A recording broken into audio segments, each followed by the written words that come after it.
விருது வேளச்சேரி தொகுதி மாவட்டத்தின் சார்பில் இளையா உள்ளிட்ட தோழர்கள், வழக்குரைஞர் ரஜினிகாந்த், ரியல் மா ரஜினி, கள்ளக்குறிச்சி ராமமூர்த்தி, சபரி, குமாரபாளையம் கதிர்வேந்தன், பாப்பிரெட்டிப்பட்டி சென்னகிருஷ்ணன், ஈரோடு சுப்பிரமணி, தருமபுரி செந்தில்குமார் தொழிலாளர் விடுதலை முன்னணி, பி பிரபு, ஆற்காடு கு பாபு வளவன், பள்ளிக்கரணை இரா பன்னீர்தாஸ், வன்னி அரசு, மேலூர் சசி என்கிற பொன்னானை, விழுப்புரம் இரா பெரியார் ஆகியோர் மார்க்ஸ் மாமணி விருதுக்காக கொடையளித்துள்ளனர். அவர்களுக்கு எனது நெஞ்சார்ந்த நன்றி. பெரியார் ஒளி விருதுக்காக கிருஷ்ணகிரி கனியமுதன், வன்னி அரசு, தகடூர் தமிழ்ச்செல்வன், நீல சந்திரகுமார், வழக்குரைஞர் கே பாலகிருஷ்ணன், ஆலந்தூர் கிருபாநிதி, தருமபுரி சிவாடி கணேசன், வழக்குரைஞர் சேரலாதன், கிருஷ்ணகிரி ஜிம் மோகன், பெரம்பலூர் பிரியதர்ஷன், மதுரவாயல் ரூபகாந்தா, தருமபுரி செந்தில்குமார், தமிழினியன் ஜோஸ், தேவராசு, காமராசு, கண்ணன், படூர் நம்பிராஜ், சேலம் காயத்ரி, திண்டிவனம் சு மலைச்சாமி இவர்கள் பெரியார் ஒளி விருதுக்காக கொடையளித்த தோழர்கள். அவர்களுக்கு என்னுடைய நன்றி.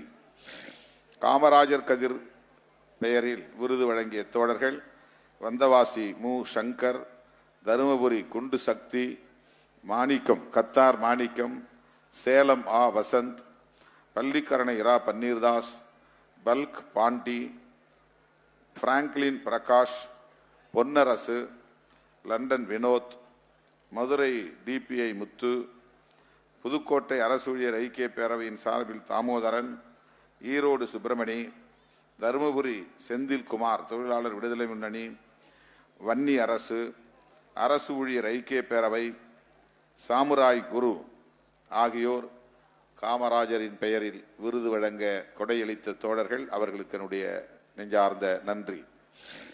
அயோத்திதாசர் ஆதவன் விருது துரை ரவிக்குமார் எம்பி, வழக்குரைஞர் எழில் கரோலின், கேது என்கிற தென்னவன், மதுரை சண்முகவேல், பள்ளிக்கரணை இரா பன்னீர்தாஸ், சேந்தநாடு அறிவுக்கரசு, வணிகரணி நன்னன், ஈரோடு விநாயகமூர்த்தி, பெரம்பலூர் கிருஷ்ணகுமார் மாவட்ட செயலாளர், நெல்லை MC கார்த்திக், ஆவடி ராமதாஸ், கடலூர் பரசு முருகையன், திருப்பெரும்புதூர் ராமராஜன், திருவள்ளூர் ராபின், பௌத்த பெருமாள், கரூர் ஜான் கண்ணன், விருத்தாசலம் நீதிவல்லல் மற்றும் அரசு ஊழியர் ஐக்கிய பேரவை அயோத்திதாசர் ஆதவன் விருதுக்காக கொடையளித்த உங்கள் அனைவருக்கும் என்னுடைய நெஞ்சார்ந்த நன்றி. காயிதே மில்லத் பிறை விருதுக்காக அப்துல் ரஹ்மான், ஜே முபாரக், ஈரோடு சாதிக், மதுரை சாகுல் அமீத், சேலம் காஜா மொய்தீன், ஈரோடு ஜாஃபர், காஞ்சி ஹனீபா, தென்காசி ஆசிக், பள்ளிக்கரணை இரா பன்னீர்தாஸ், வன்னி அரசு, முத்து முகமது, அரூர் தொகுதி மாவட்ட செயலாளர் சாக்கன் சர்மா, தருமபுரி போமு நந்தன், பொறியாளர் அணியின் சார்பில் மோகன்தாஸ். காயிதே மில்லத் பிறை விருதுக்காக கொடையளித்த உங்கள் அனைவருக்கும் என்னுடைய நெஞ்சார்ந்த நன்றி. செம்மொழி ஞாயிறு விருதுக்காக கொடையளித்த தோழர்கள் தோழர் ரவிக்குமார் MP, கடலூர் பா தாமரை செல்வன், நெல்லை MC கார்த்திக், ராமநாதபுரம் ராஜசேகரன், ராணிப்பேட்டை வழக்குரைஞர் ராமச்சந்திரன், திருச்சி வழக்குரைஞர் அருள், லால்குடி வழக்குரைஞர் கமல், காட்டுமன்னார்குடி ராஜ்மோகன், வேலூர் அஜித் செல்வராஜ், பழனி ரஞ்சித் குமார், அடையாறு அருண் பிரேம், பிச்சைமுத்து எக்ஸல் பிச்சைமுத்து, குவைத் விடுதலை சிறுத்தைகள், செஞ்சி சின்னப்பன், பொறியாளர் அணியின் சார்பில் மோகன்தாஸ். செம்மொழி ஞாயிறு விருதுக்காக நன்கொடை வழங்கிய தோழர்கள் அனைவருக்கும் நன்றி. பெரியார் ஒளிக்காக ஈரோடு சாதிக் அவர்களும் வழங்கியிருக்கிறார். அவருக்கும் நன்றி.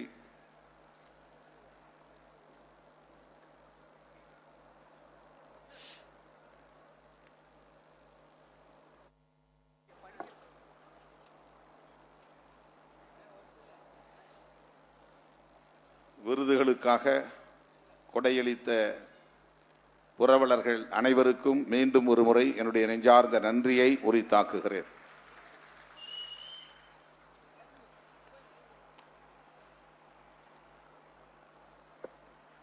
வரலாற்று சிறப்பு வாய்ந்த விருதுகள் வழங்கும் விழாவை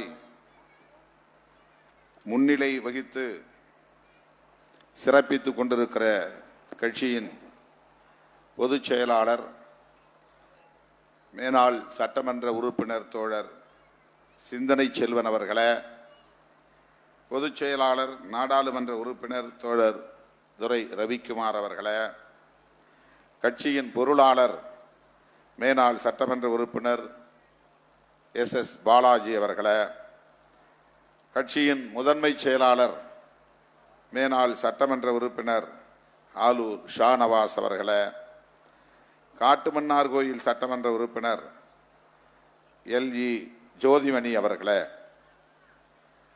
திரண்டிருக்கிற நம் அனைவரையும் வரவேற்று உரையாற்றி சிறப்பித்திருக்கிற கட்சியின் துணை பொதுச் செயலாளரும் தமிழ்நாடு அரசின் சமூக நீதித்துறை அமைச்சருமான தம்பி வன்னி அரசு அவர்களே,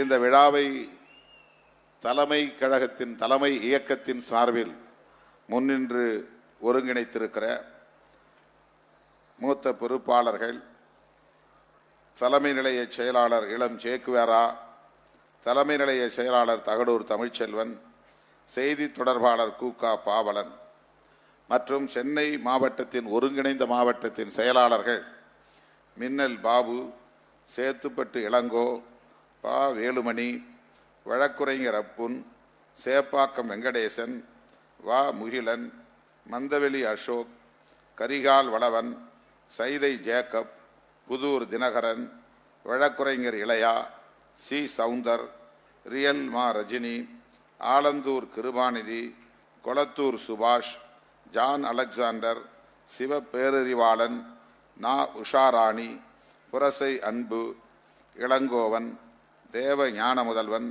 இப்ராஹிம் ஆகிய தோழர்களே மற்றும் மண்டல பொறுப்பாளர்களே, தமிழ்நாடு முழுவதும் இருந்து வருகை தந்திருக்கிற மாவட்ட செயலாளர்கள் உள்ளிட்ட அனைத்து பொறுப்பாளர்களே, துணைநிலை அமைப்புகளின் மாநில பொறுப்பாளர்களே, மாவட்ட பொறுப்பாளர்களே, அழைக்கும் போதெல்லாம் ஓடோடி வந்து அனைத்து நிகழ்வுகளையும் வெற்றிகரமாக அரங்கேற்றி தருகிற என் உயிரின் உயிரான விடுதலை சிறுத்தைகளே, உங்கள் அனைவருக்கும் என்னுடைய பணிவார்ந்த வணக்கத்தை தெரிவித்துக் கொள்கிறேன். புரட்சியாளர் அம்பேத்கர் அவர்களின் பிறந்த நாளான ஏப்ரல் 14ஆம் நாள் இந்த விருதுகள் வழங்கும் விழாவை ஆண்டுதோறும் நாம் நடத்தி வருகிறோம். தவிர்க்க முடியாத காரணங்களால் சில ஆண்டுகளில் தேர்தல் போன்ற நெருக்கடிகள் வருகிற போது தள்ளி வைக்க நேர்ந்து விடுகிறது. அப்படித்தான் இந்த ஆண்டும் ஏப்ரல் மாதம் தீவிரமான தேர்தல் பரப்புரையில் நாம் இருந்தோம். எனவே ஜூன் 14ஆம் தேதி இதை நடத்துவதென்று முதலில் அறிவிப்பு செய்தோம். நம்முடைய பேராசிரியர் முனைவர் கு சொக்கலிங்கம் அவர்கள் அமெரிக்காவில் இருந்து வருவதற்கு உடனே இயலாது என்கிற நிலையில் நாம் ஜூலை மாதத்திற்கு இதை தள்ளி வைத்து இன்றைக்கு நடத்தி கொண்டிருக்கிறோம். தேர்தல் முடிவுகளுக்கு பிறகு நாம் நடத்துகிற ஒரு பெரிய நிகழ்வு இந்த விருதுகள் வழங்கும் விழா என்பதாகும். அரங்கம் நிறைந்து இந்த நிகழ்ச்சி நடைபெற்றுக் கொண்டிருக்கிறது என்று எல்லோரும் மகிழ்ச்சியோடு சொன்னார்கள்.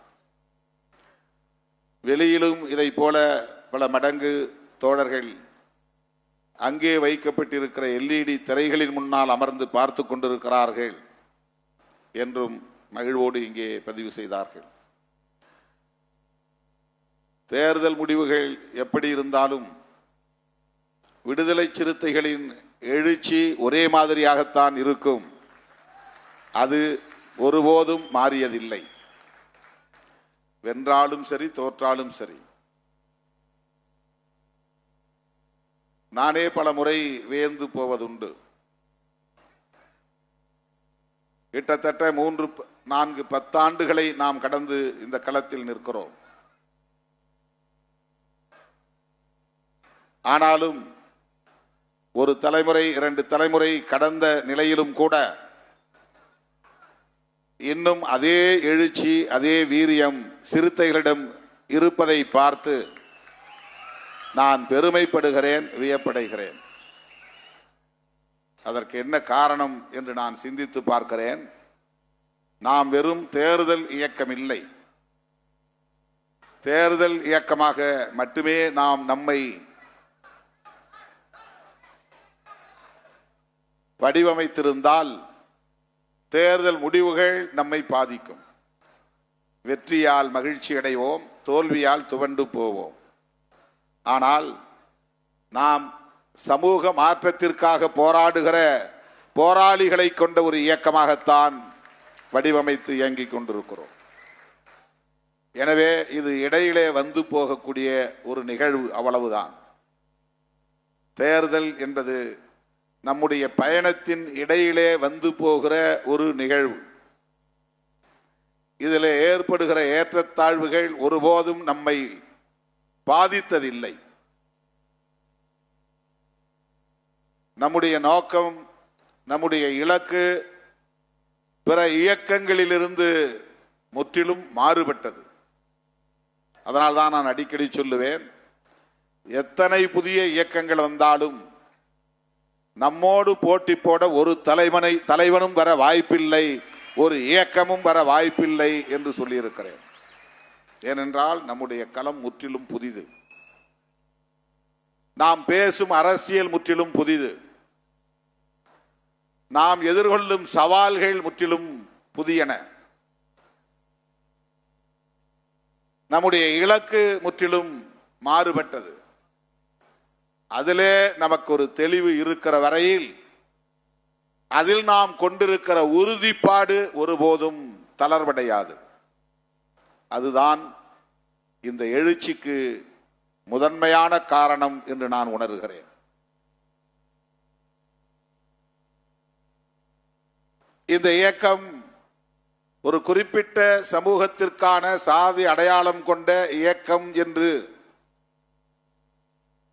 சுருக்கிவிட பார்த்தார்கள், முடக்கிவிட பார்த்தார்கள் என்பதையும் நாம் அறிவோம். விளிம்பு நிலை மக்களுக்கான இயக்கம் என்பதிலே யாருக்கும் மாற்று கருத்து இல்லை. தலித் மக்களின் அரசியலை முதன்மைப்படுத்துகிறோம் என்பதில் யாருக்கும் மாற்று கருத்து இல்லை. ஆனால் அந்த வரையறைகளை தாண்டி அனைத்து தரப்பு உழைக்கும் மக்களுக்கான ஒரு பேர் இயக்கம் என்கிற பரிமாணத்தை இந்த இயக்கம் பெற்றிருக்கிறது. அதிலே ஒன்றுதான் தலித் அல்லாத சான்றோர் பெருமக்களை ஊக்கப்படுத்துகிற இத்தகைய நிகழ்வு. இது ஏதோ பிற கட்சிகள் விருதுகள் வழங்குவதை போல அல்லது ஊடக நிறுவனங்கள் புகழ்பெற்ற ஆளுமைகளை அழைத்து விருதுகளை தந்து தங்களுக்கான இருப்பை மேலும் உறுதிப்படுத்திக் கொள்வதை போல நாம் இந்த முயற்சியை மேற்கொள்ளவில்லை. தொலைக்காட்சிகள் எல்லாம் விருதுகள் வழங்குகின்றன, பார்த்திருக்கிறோம். ஊடகங்கள் விருதுகள் வழங்குகின்றன. திரைத்துறையிலே, கலைத்துறையிலே, இலக்கியத்துறையிலே, அரசியல் துறையிலே யாரெல்லாம் புகழ்பெற்ற ஆளுமைகளாக இருக்கிறார்களோ அவர்களை எல்லாம் அழைத்து வந்து அவர்களின் புகழ் வெளிச்சத்திற்கு மேல் அதிக வெளிச்சத்தை போட்டு காட்டி தங்களுக்கான இருப்பை மேலும் மேலும் உறுதிப்படுத்திக் கொள்கிற நிகழ்வுகளை நாம் பார்க்கிறோம். அதில் வணிக நோக்கம் உண்டு. ஆனால் நாம் செய்கிற இந்த நிகழ்வு சமூக நல்லிணக்கம் என்கிற ஒரு மகத்தான நோக்கம் உள்ளடக்கமாக இருக்கிறது. அதையும் விட தலித் மக்களின் விடுதலைக்காக எந்த விளம்பரமும் இல்லாமல், எந்த எதிர்பார்ப்பும் இல்லாமல், எந்த பயனையும் நோக்காமல் பாடாற்றிக் கொண்டிருக்கிற எத்தனையோ பல ஆளுமைகள் இந்த களத்தில் இருக்கிறார்கள். அவர்களை யார்தான் அடையாளம் காண்பது, அங்கீகரிப்பது, ஊக்கப்படுத்துவது என்கிற கேள்வி எனக்குள் எழுந்தபோதுதான் 2006ஆம் ஆண்டு என்று கருதுகிறேன், அன்றைய முதலமைச்சர் முத்தமிழறிஞர் கலைஞர் அவர்கள் தமிழ்நாடு அரசின் சார்பில் அண்ணல் அம்பேத்கர் விருதினை எனக்கு வழங்க முன்வந்த போது அவரிடத்திலே நான் வைத்த வேண்டுகோள், தமிழ்நாடு அரசு வழங்குகிற அம்பேத்கர் விருதினை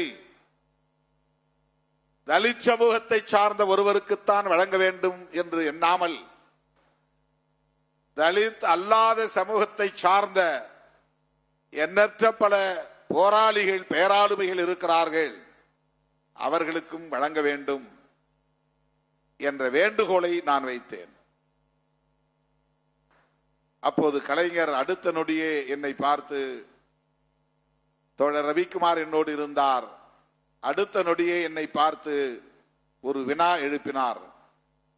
இந்த ஆண்டு நீங்கள் வாங்கிக் கொள்ளப் போகிறீர்களா இல்லையா என்று கேட்டார். அவருக்கு நான் வைத்த வேண்டுகோள் என்ன புரிதலை ஏற்படுத்தி இருக்கும் என்று நான் கருதினேன் என்றால், நான் அதை மறுதளிக்கிறேன் என்று அவர் நினைத்திருக்க கூடும். எனக்கு ஏன் தர்றீங்க, நான் தலித் எவ்வளவோ பேர் இருக்கிறாங்க, அவங்களையும் தேர்வு செய்து நீங்கள் கொடுக்கலாம் அல்லவா என்று நான் சொன்னதும் எனக்கு வேண்டாம் என்று நான் சொல்லுவதாக அவர் எண்ணிக்கொண்டார். ஐயா, இந்த ஆண்டு நான் மகிழ்ச்சியோடு பெற்றுக்கொள்கிறேன். இனி வரும் ஆண்டுகளில் ஐயா நல்லக்கண்ணு போன்றவர்கள் எல்லாம் தலித்துகளுக்காக போராடி கொண்டிருக்கிறார்கள், அப்படி எண்ணற்றவர்கள் இருக்கிறார்கள், அவர்களை அங்கீகரிக்க வேண்டும் என்று நான் சொன்னேன். அடுத்த ஆண்டு பார்த்துக் கொள்வோம் என்று சொன்னார். சொன்னதை போல அதற்கு அடுத்த ஆண்டு அம்பேத்கர் விருது ஐயா நல்லக்கண்ணு அவர்களுக்கு வழங்கப்பட்டது தமிழ்நாடு அரசின் சார்பில். ஆனால் 2006ஆம் ஆண்டு முத்தமிழறிஞர் கலைஞரிடத்திலே இப்படி பேசிவிட்டு வந்ததும் எனக்குள் ஒரு எண்ணம் தோன்றியது, தமிழ்நாடு அரசுதான் இதை செய்ய வேண்டும் என்று என்ன கட்டாயம் உள்ளது, ஏன் நாமே செய்யக்கூடாது, நமது கட்சியின் சார்பில் செய்யக்கூடாது என்று எனக்கு தோன்றியது. அப்போதுதான் முதலாக 2007ஆம் ஆண்டு பேராசிரியர் கல்யாணி என்கிற கல்விமணி அவர்களை நாம் தேர்வு செய்து அம்பேத்கர் சுடர் என்கிற விருதினை வழங்கி அவரை பாராட்டினோம். கோயம்பேடு அருகே பொதுவெளியில் இந்த நிகழ்ச்சி நடந்தது. அதன் பிறகு இந்த விருது மட்டும் போதாது, இன்னும் பெரியாரின் பெயரில், பெருந்தலைவர் காமராஜரின் பெயரில், பண்டிதர் அயோத்திதாசரின் பெயரில் விருதுகளை வழங்க வேண்டும் என்கிற கருத்து முன்னணி தோழர்களிடமிருந்து எழுந்த நிலையில் அதற்கு அடுத்த ஆண்டிலிருந்து நாம் 6 விருதுகளை வழங்குவதென்று அறிவிப்பு செய்து இந்த ஆண்டு 20வது ஆண்டாக இந்த நிகழ்ச்சியை தொடர்ந்து நாம் நடத்தி வருகிறோம். கடைசியில் மார்க்சின் பெயராலும் விருது வழங்க வேண்டும் என்ற முடிவை எடுத்து இது 3வது ஆண்டு என்று நான் கருதுகிறேன். மார்க்ஸ், மாமணி, விருதை நாம் இணைத்து 7 விருதுகளை சான்றோர் பெருமக்களுக்கு ஆண்டுதோறும் வழங்கி வருகிறோம். இந்த நிகழ்ச்சிக்கு வேறு எங்கும் நன்கொடை திரட்டக்கூடாது. நமது இயக்கத் தோழர்களே முன்வந்து வழங்க வேண்டும். இதை கட்சியே முழுமையாக நடத்த வேண்டும் என்று நான் விடுத்த வேண்டுகோளை அடுத்து கடந்த பல ஆண்டுகளாக இயக்கத்தின் முன்னணி தோழர்கள் ஒவ்வொருவரும் தாமாக முன்வந்து இந்த விருதுக்காக நான் இந்த கொடையை வழங்குகிறேன் என்று வாரி வழங்குகிற நிலையையும் நான் எண்ணி பார்க்கிறேன். எந்த அளவுக்கு இந்த இயக்கத்தின் மீதும் என் மீதும் உங்களுக்கு நம்பிக்கை இருக்கிறது என்பதை எண்ணி பெருமைப்படுகிறேன், மகிழ்ச்சி அடைகிறேன்.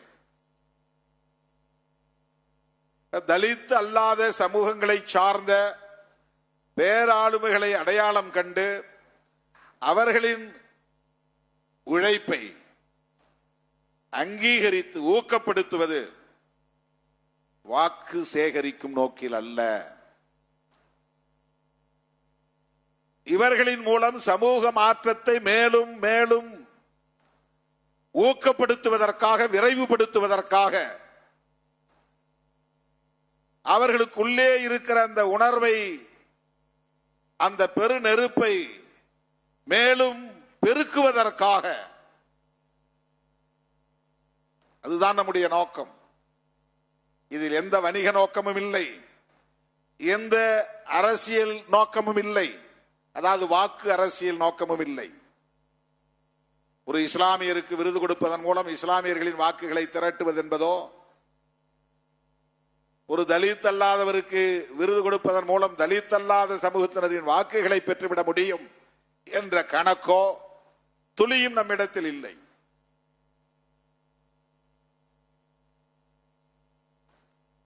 நாம் எல்லாம் பிறப்பதற்கு முன்பே விடுதலை சிறுத்தைகள் என்கிற இயக்கம் உருவாவதற்கு முன்பே இந்த சாதிய கட்டமைப்பை தகர்க்க வேண்டும் என்கிற முற்போக்கு எண்ணம் கொண்ட பேராளுமைகள், எவ்வளவோ பேராளுமைகள் களத்தில் பணியாற்றி இருக்கிறார்கள். தலித் இயக்கங்கள் தோன்றுவதற்கு முன்பே இடதுசாரி இயக்கங்கள் இந்த களத்திலே நின்று பணியாற்றி இருக்கிறார்கள். பெரியார் இயக்கங்கள் இந்த பணிகளை தொடங்கி செவ்வனே செய்திருக்கிறார்கள்.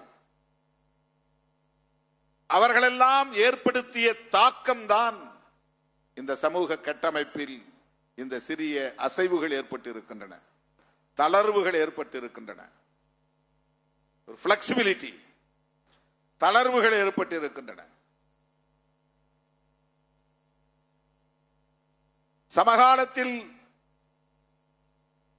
அம்பேத்கர் இயக்கங்கள் அல்லது தலித் இயக்கங்கள் உருவாகாமல் இருந்த அந்த சமகாலத்தில் எத்தனை எத்தனை தலித் அல்லாத ஆளுமைகள் சாதிக்கு எதிராக, சாதிய கொடுமைகளுக்கு எதிராக போராடி இருக்கிறார்கள். சகோதரத்துவத்திற்காக, சமத்துவத்திற்காக போராடி இருக்கிறார்கள். இதையெல்லாம் நாம் சீர்தூக்கி பார்க்க வேண்டும், கவனத்திலே கொள்ள வேண்டும். நாம் வாழும் நம்முடைய காலத்தில், இந்த சமகாலத்தில் நம்மோடு தொடர்பில்லாமல், நம்முடைய உந்துதல் இல்லாமல், நம்முடைய தாக்கம் இல்லாமல், முற்போக்கு எண்ணங்களோடு, சமத்துவ நோக்கோடு களப்பணி ஆற்றிக் கொண்டிருப்பவர்கள் ஆயிரம் ஆயிரம் பேர் இருக்கிறார்கள்.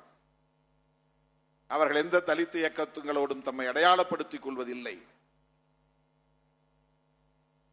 ஆனாலும் புரட்சியாளர் அம்பேத்கர் விரும்பிய ஒரு தேசத்தை கட்டமைக்க போராடி கொண்டிருக்கிறார்கள். அண்ணன் ஹென்றி டிஃபேன் அவர்கள் சொன்னார், ஸ்டேன் சுவாமிகளை நினைவு கூர்ந்தார். அவருடைய நினைவு நாள் இன்றைக்கு.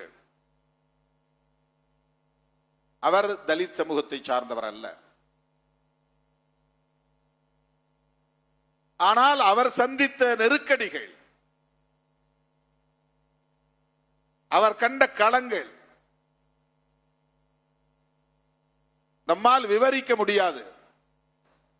இடதுசாரி இயக்கங்களோடு அவருக்கு தொடர்பு இருந்தது என்று குற்றம் சாட்டி தள்ளாத வயதிலும் அந்த மூப்படைந்த நிலையிலும் கூட அவருக்கு இந்த இந்திய ஒன்றிய அரசு தந்த நெருக்கடி சொல்லி மாளாது.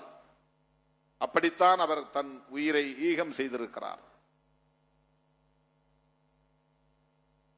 இது போன்ற எத்தனையோ பல ஆளுமைகள் நம்மோடு எந்த தொடர்பும் இல்லாமல், எந்த எதிர்பார்ப்பும் இல்லாமல், எந்த உள்நோக்கமும் இல்லாமல் களப்பணி ஆற்றிக் கொண்டிருப்பவர்கள் ஏராளம். மனித உரிமைகளுக்காக போராடுகிற போராளிகள். ரவிக்குமார் சொன்னார், இந்த ஆண்டு நீங்கள் தேர்வு செய்திருக்கிற அத்தனை பேருமே ஏதோ ஒரு வகையில் மனித உரிமைகளுக்காக களத்தில் நிற்பவர்களாக இருக்கிறார்கள். இந்த தேர்வு மிக சிறப்பான தேர்வு என்று சொன்னார். இவர்கள் எல்லாம் அரசியல் களத்திலே புகழ்பெற்ற ஆளுமைகள் இல்லை, தோழர் மு வீரபாண்டியன் அவர்களை தவிர. என்னுடைய பேராசிரியர்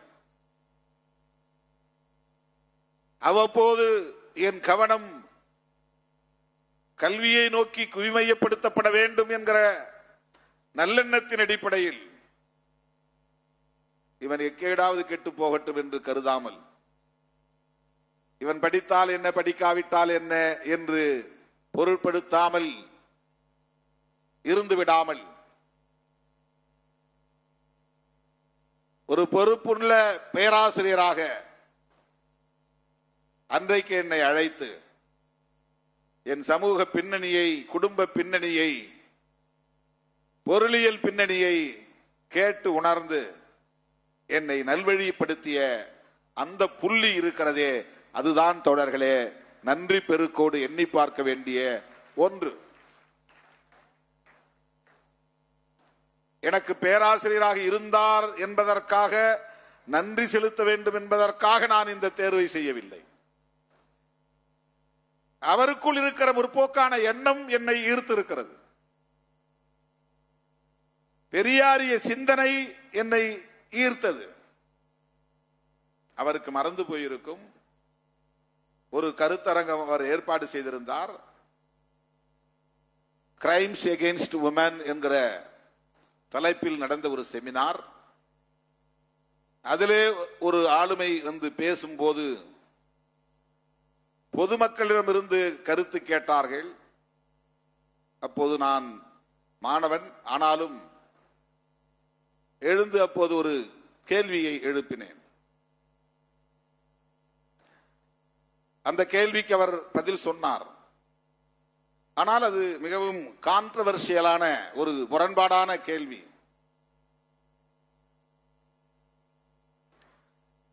திருடனாய் பார்த்து திருந்தாவிட்டால் திருட்டை ஒழிக்க முடியாது என்று பட்டுக்கோட்டை கல்யாண சுந்தரம் பாடியிருக்கிறார். சட்டம் போட்டு குற்றங்களை தடுத்து விட முடியுமா? அல்லது பட்டுக்கோட்டை கல்யாண சுந்தரம் அவர்கள் சொல்லுவதை போல குற்றம் செய்கிறவர்கள் திருந்த வேண்டுமா என்ற கேள்வியை நான் எழுப்பினேன். இது சாதாரணமான ஒரு கேள்விதான். அதற்கு அவர் பதில் சொன்னார். ஆனால் இந்த கேள்வியை நான் எழுப்பியதில் ஒரு நுட்பமான அரசியல் இருப்பதை உணர்ந்து என்னை அழைத்து பேசினார். இந்த பல்கலைக்கழக வளாகத்தின் பின்னணி உனக்கு தெரியாது, நீ மாணவனாய் இருந்து படித்து விட்டு போ. அரசியல் கலந்து பேசுவது நல்லதல்ல என்று சொன்னார்.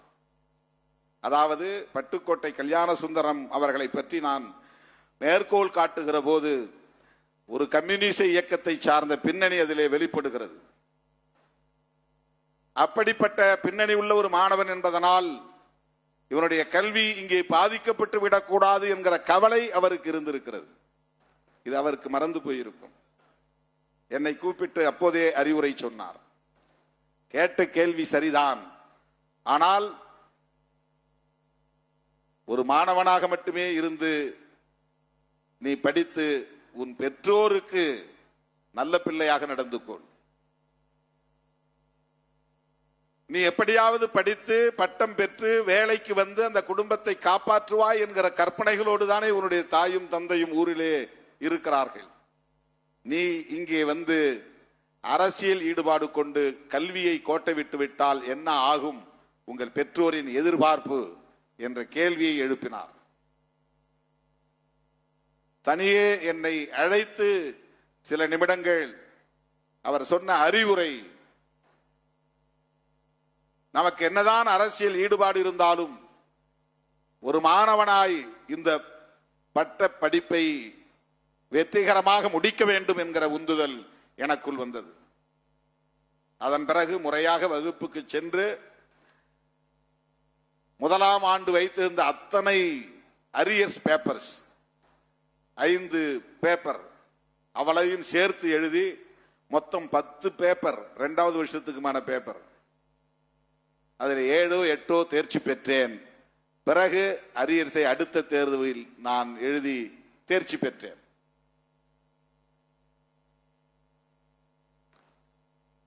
ஒரு எளிய குடும்பத்தில் பிறந்த பிள்ளை கல்வியை பெற வேண்டும், அதன் மூலம்தான் அந்த குடும்பத்தில் ஒரு மாற்றம் நிகழும் என்கிற அந்த உணர்வு இருக்கிறதே, அது சாதியை கடந்த உணர்வு, மதத்தை கடந்த உணர்வு, முற்போக்கு உணர்வு என்பதை நாம் புரிந்து கொள்ள வேண்டும். வேளையில் அமர்ந்திருக்கிற ஒவ்வொரு ஆளுமையும் அப்படி எல்லா வரம்புகளையும் தாண்டி எளிய மக்களுக்காக, விளிம்புநிலை மக்களுக்காக சிந்திக்கக்கூடிய ஆளுமைகள். அண்ணன் ஹென்றி டிஃபேன் அவர்களை 1980 காலகட்டத்தில் மதுரையிலே நான் சந்தித்தேன். அமெரிக்கன் கல்லூரி வணிக வளாகத்தில் அவர் 2வது மாடி என்று கருதுகிறேன். அங்கே சட்ட அலுவலகம் போட்டிருந்தார், வழக்கறிஞர் அலுவலகம். அவரை சந்திப்பதற்காக என்னை அழைத்து சென்ற போதுதான் அவர் என்னிடத்திலே முதலாக அந்த சட்டத்தை பற்றி சொன்னார். என்ன சட்டம் என்றால் வன்கொடுமைகள் தடுப்பு சட்டம். 1989 ஆண்டு வந்திருக்கிற சட்டம், புதிதாக வந்திருக்கிறது. இந்த சட்டத்தை நடைமுறைப்படுத்தினாலேயே வன்கொடுமைகளை தடுக்க முடியும். ஏதோ ஒரு சாதி வன்முறையை பற்றி பேசுவதற்காக நான் அவரை பார்க்க போனேன். அன்று நாள் முதல் இன்றைய நாள் வரையில் அவர் முன்னெடுக்கிற அத்தனை மனித உரிமைக்கான போராட்டங்களிலும் தவறாமல் என்னை அழைத்துக் கொண்டிருக்கிறார். நானும் பங்கேற்று வருகிறேன். இதுதான் நம்மை இணைக்கிறது. வேறு எந்த வாக்கு அரசியல் நோக்கமும் இல்லை. அவருடைய மேடைகளில் நான் பேசும்போது சொல்லுவது உண்டு, காவல்துறையினரால், சிறைத்துறையினரால், அதிகார வர்க்கத்தினரால் செய்யப்படும் ஒடுக்குமுறைகள் மட்டும் மனித உரிமை மீறல்கள் இல்லை. சாதியின் பெயரால் உழைக்கிற மக்களே இன்னொரு உழைக்கும் சமூகத்தினரை செருப்பு போட்டு போகாதே, சைக்கிள் ஓட்டாதே என்று ஒடுக்குவதும் மனித உரிமை மீறல் தான், சாதிய வன்கொடுமைகளும் மனித உரிமை மீறல் தான் என்று அவர் ஏற்பாடு செய்த மேடைகளில் நான் முழங்கி இருக்கிறேன். அதாவது அரசு நிர்வாகத்தின் மூலம் மனித உரிமை மீறல்கள் நிகழ்கின்றன என்பதில் மட்டும் கவனம் செலுத்தினால் போதாது. சாதியின் பெயரால் நிகழ்கிற ஒடுக்குமுறை ஒவ்வொன்றும் மனித உரிமை மீறல் தான். எனவே சாதிய ஒடுக்குமுறைகளையும் சேர்ந்து எதிர்க்க வேண்டும் என்கிற கருத்தை அவருடைய மேடைகளில் நான் பதிவு செய்திருக்கிறேன். இப்படி நாங்கள் 3 பத்தாண்டுகளாக இந்த களத்தில் கைகோர்த்து நிற்கிறோம். பாலபிரஜாபதி அடிகளார் அவர்கள் அன்பு தேசம் என்கிற ஒரு இயக்கத்தை தொடங்கிய போது என்னை அழைத்தார். எல்லோரும் அப்போது ஆளாளுக்கு கட்சி தொடங்கிய காலம் அது. வெவ்வேறு பெயர்களில் கட்சியை தொடங்கினார்கள். அப்போது அன்பு கொடி என்று ஒரு கொடியை அறிமுகப்படுத்தினார். இந்த தேசம் அன்பு தேசமாக மாற வேண்டும் என்கிற விருப்பின் அடிப்படையில் அவர் ஒரு அரசியல் இயக்கம் தொடங்கினார், அன்பு தேசம் என்கிற ஒரு இயக்கம். அந்த தொடக்க நிகழ்விலே என்னை அழைத்து சிறப்பித்தவர் நம்முடைய அடிகளார் அவர்கள். அந்த கூட்டத்தில் நான் சொன்னேன், ஐயா, அம்பேத்கர் என்கிற பெயர் தலித்துகளின் தெருக்களில் மட்டும்தான் உச்சரிக்கப்படுகிறது. வேறு எந்த சமூகத்திலும் யாரும் மறந்தும் தம்முடைய பிள்ளைகளுக்கு அம்பேத்கர் என்று பெயர் சூட்டுவதில்லையே, இது ஏன்? யாரிடம் சாதி உணர்வு மேலோங்கி இருக்கிறது? அம்பேத்கர் என்ன ஒரு குறிப்பிட்ட சாதிக்காக மட்டும் பாடாற்றியவரா? இந்த புதிய தேசத்தை புதிய இந்தியாவை கட்டமைப்பதற்கு அவர் பங்களிப்பு செய்தவர் அல்லவா? அவருடைய பெயரை தம் பிள்ளைகளுக்கு சூட்டுவதற்கே இங்கு தயக்கம் இருக்கிறது. அதை அருவருப்பாக பார்க்கிற உளவியல் இருக்கிறது. ஆனால் தலித்துகளின் தெருக்களில் பாருங்கள், காமராஜர் என்ற பெயர் இருக்கும் பிள்ளைகள் இருப்பார்கள். ஒரு தெருவுக்கு 2 பேராவது காமராஜ் இருப்பார்கள்.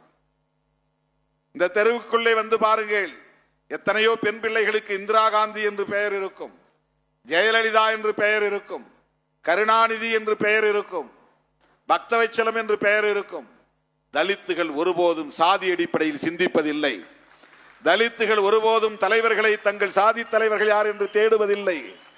தலித்துகள் பொதுவாக அனைத்தையும் பார்க்கிற பரந்த பார்வை உள்ளவர்கள்.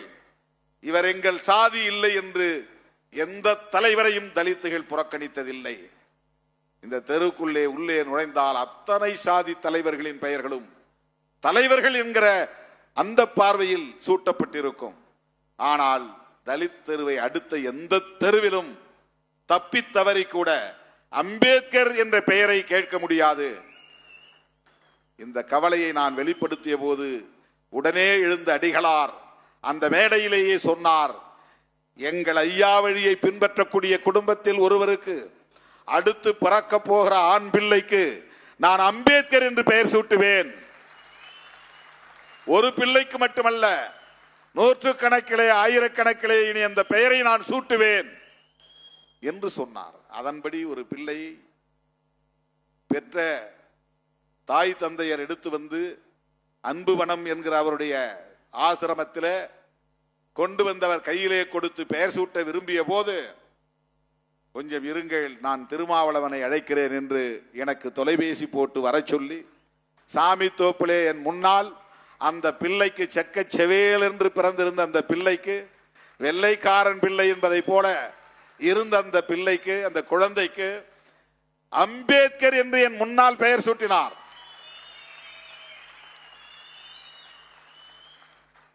எந்த துறவிக்கு அல்லது குருமகா சன்னிதானங்களுக்கு இந்த துணிச்சல் வரும்?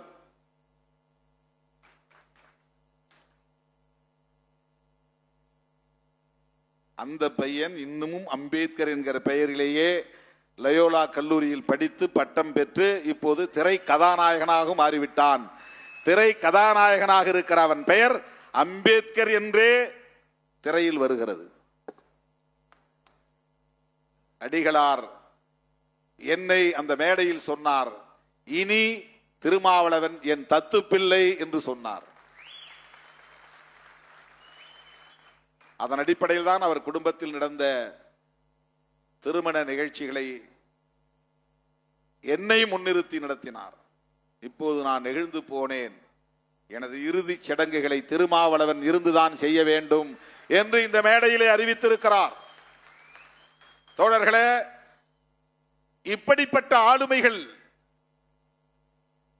வெளிச்சத்திற்கு வராமலேயே, பொதுவெளிக்கு வராமலேயே, மெயின் ஸ்ட்ரீம் அந்த மைய நீரோட்டத்திற்கு வராமலேயே எவ்வளவோ பேர் இருக்கிறார்கள். அவர்களையெல்லாம் அடையாளம் காண்பதுதான் இந்த நிகழ்வின் நோக்கம். மேடையில் அமர்ந்திருக்கிற ஒவ்வொருவரை பற்றியும் நான் அப்படி பேச முடியும். தோழர் போ வேல்சாமி அவர்கள், தோழர் ரவிக்குமார், பேராசிரியர் ஆ மார்க்ஸ் ஆகியவர்கள் 80களின் 90களின் அந்த காலகட்டத்தில் நடத்திய நிறப்பிரிகை என்கிற இதழ் அரசியல் அரங்கில் பெரும் உரையாடலை தொடங்கி வைத்த இதழ். நான் அப்போது கோவையிலே அரசு ஊழியராக பணியாற்றி கொண்டிருந்த போது 90-91 அந்த காலகட்டத்தில் சில நண்பர்கள் தேடி வந்து எனக்கு அந்த இதழை கொடுப்பது உண்டு. அப்போது ரவிக்குமார் அவர்களின் கட்டுரை, பேராசிரியர் ஆ மார்க்ஸ் அவர்களின் கட்டுரைகள், தோழர் போ வேல்சாமி அவர்களின் கட்டுரைகள், பிரேம் அவர்களின் கட்டுரைகள், ரமேஷ் அவர்களின் கட்டுரைகள் என்று பல தோழர்களின் கட்டுரைகளை எல்லாம் படிக்கிற வாய்ப்பை பெற்றவன் நான். அந்த அடிப்படையில் தான் தோழர் ரவிக்குமார் அவர்களை நான் கட்டாயப்படுத்தி பதவியை ராஜினாமா செய்துவிட்டு சிறுத்தைகள் இயக்கத்திலே நீங்கள் சேர வேண்டும், ஒரு இயக்கத்தோழராக இருந்து உங்கள் களப்பணிகளை நீங்கள் ஆற்ற வேண்டும் என்று வற்புறுத்தி அவரை பதவி விலகச் சொன்னேன். பொதுவாக அரசியல் கட்சி தலைவர்கள் அறிவார்ந்தவர்கள் உடன் இருக்க வேண்டும் என்று விரும்ப மாட்டார்கள்.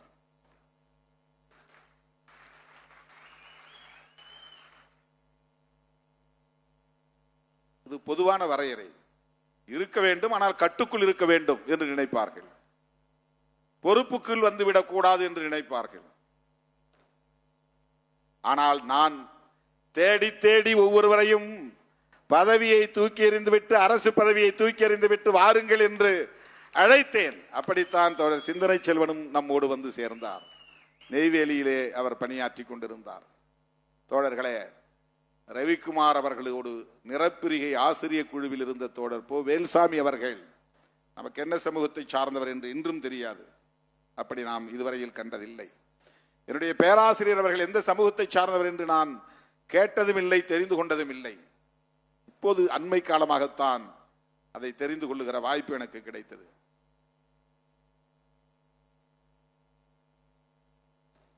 ஆக வேல்சாமி அவர்கள் இந்த மண்ணில் நிலவுகிற சாதிய கட்டமைப்பை தகர்க்க வேண்டும் என்கிற நோக்கத்தோடு அவருடைய சிந்தனைகளை பல நூல்களாக தமிழ் சமூகத்திற்கு கொடையளித்திருக்கிறார். அவரை நாம் அங்கீகரித்திருக்கிறோம். அக்கா ரூத் மனோரமா அவர்கள் மிகப்பெரிய ஒரு பெண் ஆளுமை. ஒரு வரியில் ஒரு வார்த்தையில் சொல்லிவிட முடியாது. அங்கொன்றும் இங்கொன்றுமாகத்தான் பெண்கள் பொது வாழ்வுக்கு வருகிறார்கள், மேடைகளுக்கு வர தயங்குகிறார்கள், ஒளிபெருக்கி பிடிக்க பயப்படுகிறார்கள். விமர்சனங்களுக்கு அஞ்சுவதுதான் அதற்கு காரணம். ஆனால் இவர் உலக நாடுகள் முழுவதும் சுற்றி பயணித்துக் கொண்டிருக்கிறார். இன்றைக்கு நேற்றைக்கல்ல, கிட்டத்தட்ட அரை நூற்றாண்டு காலமாக அவர் உலக நாடுகள் முழுவதும் சுற்றி கொண்டிருக்கிறார். தேசிய அளவில் அவரை அறியாதவர்கள் யாரும் இல்லை என்று சொல்ல முடியும். ஆக சிறந்த ஒரு பெண்ணிய ஆளுமை. எத்தனையோ பலரை அவர் ஆளாக்கி இருக்கிறார், ஊக்கப்படுத்தி இருக்கிறார். அவர் தலித், கிறித்தவர் என்கிற அடையாளத்தை கொண்டவர். இந்தியா முழுவதும் தலித் கிறித்தவர்களின் நிலை என்ன என்பது நமக்கு தெரியும். அவர்கள் கல்வியில் மேம்பட்டு இருக்கலாம், அதன் மூலம் பொருளாதாரத்திலும் கூட வளமடைந்திருக்கலாம். ஆனால் சோசியல் ஸ்டேட்டஸ், சமூக தகுதி என்னவாக இருக்கிறது? சட்டம் அவர்களை எப்படி பார்க்கிறது? இது நம் முன்னுள் உள்ள மிக முக்கியமான ஒரு சவால் இது. ஆனால் அவர் தலித் கிறித்தவரோடு சுருங்கி நின்றுவிடவில்லை. அதை தாண்டி பெண்ணியம் இங்கே வெல்ல வேண்டும், எல்லா இயக்கங்களிலும் பெண்கள் பங்கேற்க வேண்டும், அனைத்து ஆட்சி நிர்வாக கட்டமைப்புகளிலும் பெண்கள் 1/3 இடம்பெறக்கூடிய வகையிலே இடஒதுக்கீட்டு உரிமை வேண்டும் என்று குரல் எழுப்பிக் கொண்டிருக்கிறார். நான் இந்த முறை அவரை தொலைத்தொடர்பிலே இந்த தகவலை சொன்னதும் அவருக்கு அதை நம்ப முடியவில்லை. என்ன சொல்லுகிறீர்கள் என்று கேட்டார். ஆமாம் என்று சொன்னேன். மிகுந்த மகிழ்ச்சியோடு இன்றைக்கு வந்து நம்மை சிறப்பித்திருக்கிறார், பெருமைப்படுத்தியிருக்கிறார். அவரை போன்ற ஆளுமைகள் நம்முடைய இயக்கத்திலும் வளர வேண்டும்.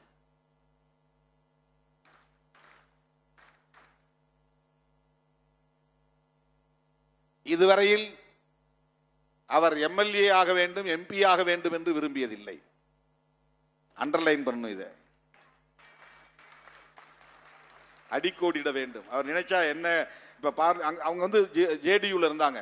ஆமா, ஜேடிஎஸ் செக்யூலர் மதசார்பற்ற ஜனதா தளம் தேவகவுடா கட்சியில அவங்க தான் மாநில மகளிர் அணி தலைவர். தேவகவுடா அவர்களை எப்ப வேண்டுமானாலும் போய் பார்க்கிற அளவுக்கு அறிமுகம் உள்ளவர், நன்கு பழக்கமானவர். அந்த கட்சி இன்றைக்கு கர்நாடகாவிலே தவிர்க்க முடியாத ஒரு சக்தி. அது ஆனால் மக்களை அமைப்பாக்க வேண்டும், பெண்களை அரசியல்படுத்த வேண்டும், உலகம் முழுவதும் அவர்களை அழைத்துக் கொண்டு போய் வெவ்வேறு தளங்களில் அவர்களை அறிமுகப்படுத்த வேண்டும். இதுதான் அவருடைய முதன்மையான நோக்கம். அரசியல் கற்றுக்கொள்வது. அண்ணன் ஹென்றி டிஃபேன் சொன்னார் பாருங்க, நீங்க ஒரு குளோபல் பர்ஸ்பெக்டிவ் உங்களுக்கு வேணும், நீங்க இன்னும் வெளியே வரணும், உலகளாவிய அவைகளில் நீங்கள் அங்கம் பெற வேண்டும். கர்நாடகாவில் ஒரு தலித் பெண் அந்த வாய்ப்பை இன்றைக்கு பெற்றிருக்கிறார். அதை விட பெரிய பெரிய அவைகளிலெல்லாம் நீங்கள் இடம்பெற வேண்டும் என்று அவர் சொன்னார். அது வெறும் பதவிக்கானதல்ல, இந்த ரெப்ரசன்டேஷன், பிரதிநிதித்துவம். இந்த குரல் அங்கே ஒலிக்க வேண்டும். சர்வதேச அளவிலான தாக்கத்தை ஏற்படுத்துவதற்கு உங்களுடைய பங்களிப்பும் தேவைப்படுகிறது என்றுதான் அதற்கு பொருள். நிறைய கற்றுக்கொள்ள வேண்டும் என்கிற அந்த முனைப்பு நம்மிடத்தில் இருக்க வேண்டும். தேசியவாதம் என்றால் என்ன கற்றுக்கொள்ள வேண்டும். பெண்ணியம் என்றால் என்ன, எதை ஃபெமினிசம் சொல்றோம், அதிலே நமக்கு ஒரு தெளிவு தேவை, ஒரு பார்வை தேவை. அப்போதுதான் நம்முடைய ஆளுமை மிளிரும். சிக்கலான இடங்களில் நம்மால் வாதிட முடியும், குழப்புகளிடமிருந்து மக்களை காப்பாற்ற முடியும், திரிபுவாத சக்திகளை எதிர்கொள்ள முடியும். ஆகவே ஒரு இயக்கம் என்பது அரசியல் கற்றுக்கொள்வதற்கான களம். அதை முதலில் புரிந்து கொள்ள வேண்டும். ஆளுமையை பெருக்கிக் கொள்வதற்கான ஒரு களம், அதை புரிந்து கொள்ள வேண்டும். ஒரு கூட்டணியிலே நமக்கு 5 அல்லது 6 இடங்கள் கிடைக்கின்றன என்றால் அந்த 5 அல்லது 6 இடங்களுக்குள் எப்படி நாம் போட்டி போட்டு அதை பெற வேண்டும் என்கிற முனைப்பு தேவைதான். ஆனால் இந்த இயக்கம் ஏன் 234 தொகுதிகளிலும் போட்டியிட முடியவில்லை என்பதை எப்போது நாம் விவாதித்திருக்கிறோம். 234 பேருக்கு வாய்ப்பு தரக்கூடிய வலிமையை ஏன் திருமாவளவன் என்கிற தலைமைக்கு நாம் இன்னும் வழங்கவில்லை என்று எப்போது நாம் விவாதித்திருக்கிறோம். ஏதோ ஒரு கூட்டணியில் சேரட்டும், அதற்கான அரசியலை பற்றி எனக்கு கவலை இல்லை. அது சரியா தவறா, அது சரியா தவறா என்பதை பற்றி எனக்கு கவலை இல்லை. எடுத்த நிலைப்பாடு சரியா தவறா என்பதை பற்றி கவலை இல்லை. ஏன் நமக்கு 6, 8 தான் கிடைக்கிறது, அதை ஏன் 10ஆக 15ஆக 20ஆக உயர்த்த முடியவில்லை? யார் அங்கே போய் பேச்சுவார்த்தை நடத்துவது? பேச்சுவார்த்தையில் பங்கேற்பவர்கள் யார்?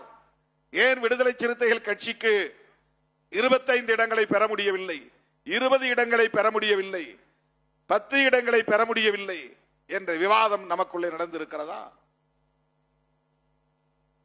அப்படி பெற முடியாமல் இருப்பதற்கு என்ன காரணம்? நம்முடைய அரசியல் வலிமைதான் என்ன என்று நாம் சுய பரிசோதனை செய்திருக்கிறோமா? சுய விமர்சனம் செய்திருக்கிறோமா? அதை பற்றி கவலை இல்லை. திமுகவோடு கூட்டணி சேர்ந்தாலும் சரி, அங்கே வாங்கக்கூடிய இடங்களில் எனக்கு ஒன்று வேண்டும்.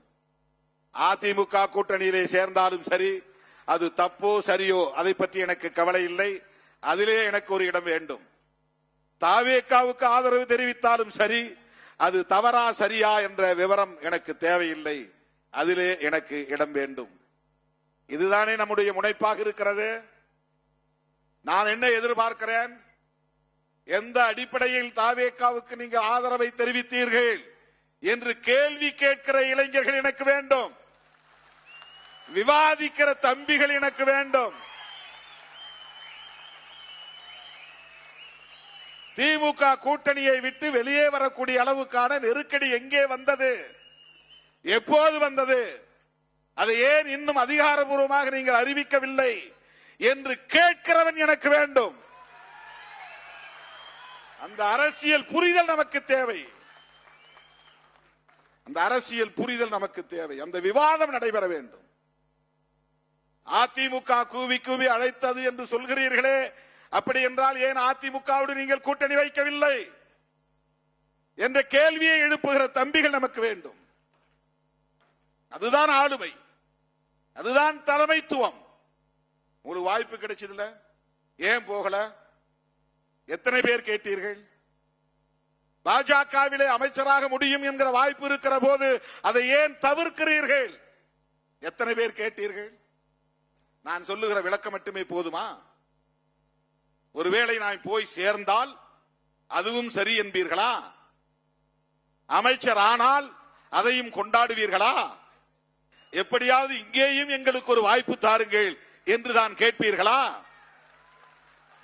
பாஜகவில் அமைச்சரானாலும் சரி, பாஜகவில் எங்களுக்கு ஒரு பதவி வாங்கி தாருங்கள் என்று கேட்பவர்கள் தான் என்னோடு இருக்கிறார்கள் என்றால் என் 35 ஆண்டு கால உழைப்பு வீணாகிவிட்டது என்று பொருள்.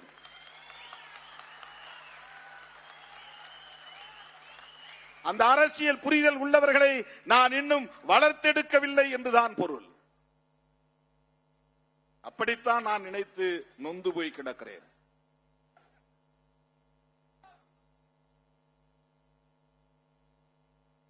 கட்சி நடத்தி பார்த்தால் தான் தெரியும். 4 பிள்ளைகள், தந்தை தாய் 6 பேர் கொண்ட குடும்பத்தை நடத்துவதற்கே என்ன பாடுபட வேண்டியிருக்கிறது. புருஷன் பேச்ச பெண்டாட்டி கேட்கறதில்ல, பொண்டாட்டி பேச்ச புருஷன் கேட்கறதில்ல, பெற்ற பிள்ளைகளே பெற்றோரின் பேச்சை கேட்பதில்லை, பிள்ளைகளின் விருப்பப்படி பெற்றோர் நடப்பதில்லை. 5-6 பேர் கொண்ட குடும்பத்தை வழிநடத்துவதற்கே படாத பாடு. ஒருத்தருக்கு காய்கறி குழம்பு வைத்தா பிடிப்பதில்லை, ஒருவனுக்கு மாட்டுக்கறி ஏன் சமைக்கவில்லை என்ற கோபம், ஏன் இன்றைக்கு எனக்கு ஆட்டுக்கறி வறுவல் இல்லை என்ற கோபம், எப்ப பார்த்தாலும் வெறும் ரசம் சாம்பார் தானா என்று சண்டை, ஞாயிற்றுக்கிழமை கூட நான்வெஜ் சமைக்க மாட்டீர்களா என்று தட்டை தூக்கி எறிவது, இப்படியெல்லாம் குடும்பத்திற்குள்ளே எவ்வளவோ சண்டை சச்சரவு. வெஜிடேரியன் நான் வெஜிடேரியன் ஒரே குடும்பத்துக்குள்ள, அதுக்குள்ள அட்ஜஸ்ட் பண்ணி போகணும். எவ்வளவு பிரச்சனை ஒரு குடும்பத்தை வழிநடத்துவதற்கு. லட்சக்கணக்கானவர்களை, லட்சக்கணக்கான சிந்தனை போக்குள்ளவர்களை ஒரு இயக்கத்திற்குள்ளே கொண்டு வந்து அவர்களை அமைப்பாக்கி அரசியல் படுத்தி பல 10 ஆண்டுகள் தாக்கு பிடித்து வழிநடத்துவது என்றால் சாதாரணமான விஷயம் அது. சும்மா போய் அப்படி மீடியால உட்கார்ந்துட்டு ஏன் திருமாவளவன் டிலே பண்றார், ஏன் திருமாவளவன் தடுமாறுகிறார், ஏன் திருமாவளவன் குழப்புகிறார், ஏன் திருமாவளவன் மாறி மாறி பேசுகிறார். நான் தெளிவா இருக்கிறேன், ரொம்ப தெளிவா இருக்கிறேன். தனிப்பட்ட முறையிலே என் தொடர்பான முடிவை நான் எடுப்பது என்றால் அதில் எனக்கு தெளிவும் உண்டு, உறுதியும் உண்டு. 2000 நான் ஒரு முடிவு எடுத்தேன், இனிமேல் நான்வெஜ் சாப்பிடுறதுலன்னு. அதுல எந்த தடுமாற்றமும் இல்லையே, மாறி மாறி நான் எந்த முடிவும் எடுக்கலையே. இடையில எப்பயாவது நான் போய் நான் வெஜிடேரியன் சாப்பிட்டேனா? கிடையாது. வெஜிடேரியன் முடிவு பண்ண. இந்த நிமிஷம் வரையிலும் மீன் எனக்கு அப்படி பிடிக்கும். இப்ப உங்களுக்கு நீங்க சாப்பிட்டு இருந்தா கூட எனக்கு எச்சில் ஊறும். மீன் அப்படி நான் மீன், ஏன்னா ஆற்றங்கரையில் பிறந்து வளர்ந்தவன் நான். தினந்தோறும் எங்க அம்மா சேலையை போட்டு மீன் பிடிச்சிட்டு வந்து, கெண்ட குஞ்சியாவது பிடிச்சிட்டு வந்து குழம்பு வச்சு கொடுப்பாங்க. எங்க அப்பா தினந்தோறும் காட்டு வேலையை முடிச்சிட்டு தூண்டில் போட்டு மீன் பிடிச்சிட்டு வருவார். அப்படி மீன் குழம்பு இல்லாத நாளே கிடையாது. எங்க வீட்டை தாண்டி போறவங்களாம் சொல்லுவாங்க, இது என்ன செம்படவன் வீடான்னு கேட்பாங்க. செம்படவர்னா மீன் பிடிக்கிறவங்க தெரியும் இல்லையா? அவங்க வீட்டுல எப்போதும் மீன் காஞ்சிக்கிட்டு இருக்கும். குழம்பு வச்ச மீன் போக மிச்ச மீன் காயும். அந்த மாதிரி எங்க வீட்டுல எப்பவும் வெட்டி கூடையில மீன் காய வைப்பாங்க கருவாடுக்கு. வீட்டை தாண்டும் போது மீன் வாடை அடிக்கும். அப்படிப்பட்ட குடும்பத்தில் பிறந்த நான் 25 ஆண்டுகளாக மீனை தொடாமல் வாழ்கிறேன். சாப்பிட்டதில்லை. அது என்னுடைய தனிப்பட்ட முடிவு. அதுல எனக்கு எந்த தடுமாற்றமும் கிடையாது. என்னுடைய இல்லற வாழ்வு குறித்து நான் எடுத்த முடிவில் எனக்கு எந்த தடுமாற்றமும் இல்லை. அது நான் தனிப்பட்ட முறையில் எடுக்கிற முடிவு. ஆனால் அரசியல் முடிவு என்பது தனி நபராக நான் மட்டுமே எடுக்க முடியாது. அதை திணிக்கவும் முடியாது, திணிக்கவும் கூடாது. அந்த ஜனநாயக பண்பு திருமாவளவனுக்கு மேலோங்கி இருப்பதால் எல்லாரையும் கன்சல்ட் பண்ணி, எல்லாத்தையும் பேசிட்டு, எல்லாருடைய கருத்தையும் கேட்டுட்டு செய்யணும். இந்த தேர்தலில் நான் ஒரே ஒரு விஷயத்தை யார்ட்டையும் கன்சல்ட் பண்ணல. நான் தேர்தலில் போட்டியிட போகிறேன் என்கிற முடிவை. அதுலதான் சில ஜெர்க்கு உருவானது. இல்லைன்னா அப்படியே ஏற்கனவே நின்ற 4 பேருக்கும் 4 இடத்துல கொடுத்துட்டு மிச்ச 4 இடத்தை புது ஆளை போட்டு போயிருக்க முடியும். அப்புறம் அதுல ஏன் உறுதியா இல்ல அப்படின்னு கேட்கிறான். அதுல ஏன் உறுதியா இல்லைன்னா அது என் தனிப்பட்ட முடிவு இல்லை. அது ஒரு கட்சியின் நலன், கூட்டணியின் நலன், வெற்றி, தமிழ்நாடு அரசியல் நலன் எல்லாம் அதுல அடங்கி இருக்கிறது. மாற்று கருத்து வருகிற போது எனக்கு அந்த ஆசை இருந்தாலும் அந்த ஆசையை நான் மட்டுப்படுத்திக் கொள்கிறேன் என்பதுதான் இங்கே பார்க்கப்பட வேண்டிய செய்தி. என் விருப்பம் இருந்த அந்த விருப்பத்தை நான் பின்வாங்கிட்டேன். எனக்கு ஆசை, என் ஆசையை நான் கட்டுப்படுத்திக் கொண்டேன். 2006 திட்டக்குடி தொகுதியில் நான் போட்டியிட வேண்டும் என்பது என்னுடைய ஆசை. உடனிருந்தவர் விரும்புகிறார். அதனால் என் ஆசையை நான் கட்டுப்படுத்திக் கொண்டேன். நான் நிக்கல, பரவாயில்ல, நீ நில்லுங்க. அரசியலில் எத்தனை பேருக்கு இந்த உணர்வு வரும் என்பதை ஏன் யாரும் பேசவில்லை? சட்டமன்ற உறுப்பினராக வெற்றி பெறுவது என்பது அவ்வளவு சாதாரணமான ஒன்று அல்ல. தேர்தலில் சீட்டு கிடைப்பதே கஷ்டம். சீட்டு கிடைத்தாலும் கூட்டணியில் கிடைப்பது கஷ்டம். கூட்டணியில் கிடைத்தாலும் போட்டியிடுவது என்பது பெரிய போராட்டம். போட்டியிட்டாலும் வெற்றி பெறுவது என்பது அவ்வளவு இலகுவானதல்ல. ஆனால் நான் மங்களூர் தொகுதியில் வெற்றி பெற்று 2.25 ஆண்டிலேயே அந்த பதவியை ராஜினாமா செய்துவிட்டு வெளியே வந்தேன். அப்படி என்றால் எனக்கு பதவியில் ஆசை இல்லை என்பதை உறுதிப்படுத்துகிற ஒரு நிகழ்வு தானே இது. 2004 நடந்தது. இன்னைக்கு இல்ல, 22 வருஷத்துக்கு முன்பு, 22 ஆண்டுகளுக்கு முன்பு. ஆனால் இவர் பதவி ஆசை படித்து செய்கிறார். சோஃபா வந்து இறங்கியதும் போட்டி கொடுக்கிறார். பணம் கொடுக்கிறவன் அதுக்கு வேற வழியே தெரியாது அவனுக்கு, அப்படியே கொடுக்கணும்னு நினைக்கிறவன். அது நீ சொல்ற மாதிரி 100கணக்கான கோடினா எப்படி சோஃபால கொடுத்து அனுப்ப முடியும்? அவங்க அரசியல் செய்யறாங்களாம், நம்மளை டேமேஜ் பண்றாங்களாம், நம்மளை காயப்படுத்துறாங்களாம், நம்முடைய தலைமையை பலவீனப்படுத்துறாங்களாம். என்னை பற்றி எனக்கு தெரியும். என்னை மதிப்பிட வேறு எவருக்கும் அந்த ஆளுமை இல்லை, அந்த வலிமை இல்லை. என்னை பற்றி எனக்கு தெரியும், அது போதும். இவங்க ஏன் சோஃபா எடுத்துட்டு வந்தாங்கன்னு எனக்கே தெரியாது. யாரோ விஜய் வர போறாருன்னு சொன்ன உடனே உட்காரதுக்கு இடம் இல்லை. ஏன்னா அந்த இடம் தலைமை அலுவலகத்தை ரெனோவேஷன் பண்ணிட்டு இருக்கிறோம் நம்ம ரொம்ப நாளா. கையில காசு இருந்துச்சுன்னா என்னைக்கே செஞ்சு ஒரு 6 மாசத்துல முடிக்கிற வேலை அல்லது 3 மாசத்துல முடிக்கிற வேலை. வர்றவங்கள்ட்ட கொஞ்சம் கொஞ்சம் இந்த வேலையை செஞ்சு கொடுங்க, இதுக்கு கொஞ்சம் டைல்ஸ் வாங்கி கொடுங்க, இது கொஞ்சம் ஷீட் வாங்கி கொடுங்க. விழுப்புரம் மாவட்ட தம்பிக்கு தான் அந்த ஷீட் வாங்கி கொடுத்தாங்க. தருமபுரி தம்பிங்க அந்த டைல்ஸ் வாங்கி கொடுத்தாங்க. இப்ப புதுசா வந்து சேர்ந்த தோழர்கள் இந்த சோஃபா வாங்கி கொடுத்தாங்க. இப்படிதான் வந்து நாம செய்யறோம். அதனால இது 3 வருஷமா நீடிக்குது. இன்னும் அந்த வேலையை நடக்கல, முடியல. ஒரு தலைமை அலுவலகத்தை செஞ்சு முடிக்க முடியல. உடனே சோஃபா வந்து இறங்கிருச்சு. அதுக்கப்புறம் திருமாவளவன் வந்தார். அது ஒருத்தன் சொல்ற குற்றச்சாட்டு. இன்னொருத்த வந்து இல்ல அவர் வந்து துணை முதலமைச்சருக்கு அங்க பார்கெயின் பண்ணிக்கிட்டு இருந்தாரு. அது வந்து முடியாதுன்னு சொன்னதுக்கு பிறகுதான் இங்க வந்திருக்கிறாரு. அப்புறம் வந்து பார்ட்டி ஃபண்ட் கேட்டு பிரச்சனை பண்ணிட்டு இருந்தாரு. அது நிறைவேறிச்சு போல் இருக்கு, அதனால்தான் வந்து ஆதரவு தெரிவிச்சாரு. இது ஒருத்தனுடைய குற்றச்சாட்டு. இன்னொரு பக்கம் திமுகவும் அதிமுகவும் சேர்ந்து இவரை முதலமைச்சராக்க போறாங்க, அதனால முதலமைச்சர் ஆகலாங்கிற கனவுல அவர் வெயிட் பண்ணிக்கிட்டு இருந்தாரு. அது முடியாதுன்ன பிறகுதான் இங்க வந்து ஆதரவு தெரிவிச்சாரு. என்ன நடந்தது நான் சொன்னா நிறைய வெளிப்படையா பேச வேண்டி வரும். அதை தடுத்தவனே திருமாவளவன் தான். இதை எவனும் இதுவரையில் பேசவில்லை, ஒரு ஆள் கூட பேசல. அவருக்கு அப்படி ஒரு வாய்ப்பு கிடைச்சது. அவர் நினைச்சிருந்தா வெயிட் பண்ணி அதை செஞ்சிருக்க முடியும். தமிழ்நாட்டு அரசியல் அப்படியே மாற்றி இருக்க முடியும், பெரிய ஜெர்க்க கொடுத்திருக்க முடியும், ஒரு அசைவை கொடுத்திருக்க முடியும். ஆனா அவரே அதை வேண்டான்னு சொல்லிட்டு போய் ஆதரவு கொடுக்கிறார் அப்படின்னு ஒரே ஒரு ஆள் கூட விவாதங்களில் பேசுகிறவர்கள் பேசவில்லை. திமுகவுக்கு துரோகம் இழைத்து விட்டார்கள். யார் துரோகம் இழைத்தது? யார் துரோகம் இழைத்தது? திருமாவளவனா? மனசாட்சி உள்ள ஒவ்வொருவருக்கும் தெரியும் திருமாவளவன் நட்பில் எவ்வளவு தூய்மையாக இருக்கக்கூடியவன் என்பது. அப்படி நினைத்திருந்தால் தேர்தலுக்கு 2 ஆண்டுகளுக்கு முன்பே என்னை அந்த கூட்டணியில் இருந்து வெளியேற்றுவதற்கு என்னென்ன முயற்சிகள் நடந்தன? அதற்கு நான் உடன்பட்டேனா? என்னென்ன ஆசை வார்த்தைகள் சொல்லப்பட்டன, அதற்கு நான் இணங்கி போனேனா? நானும் சேர்ந்து உருவாக்கிய கூட்டணி மதசார்பற்ற முற்போக்கு கூட்டணி, இதை பலவீனப்படுத்த ஒருபோதும் நான் இடம் தர மாட்டேன். இதைத்தான் என்னை அணுகியவரிடத்திலே நான் சொன்னேன். திருமாவளவன் வந்தால் அதிமுக பாஜக பக்கம் திரும்பாது. அதிமுக விசிக கூட்டணியை உறுதிப்படுத்த வேண்டும் என்று எத்தனையோ மீடியேட்டர்ஸ் இடையிலே இருப்பவர்கள் என்று பேசினார்கள்.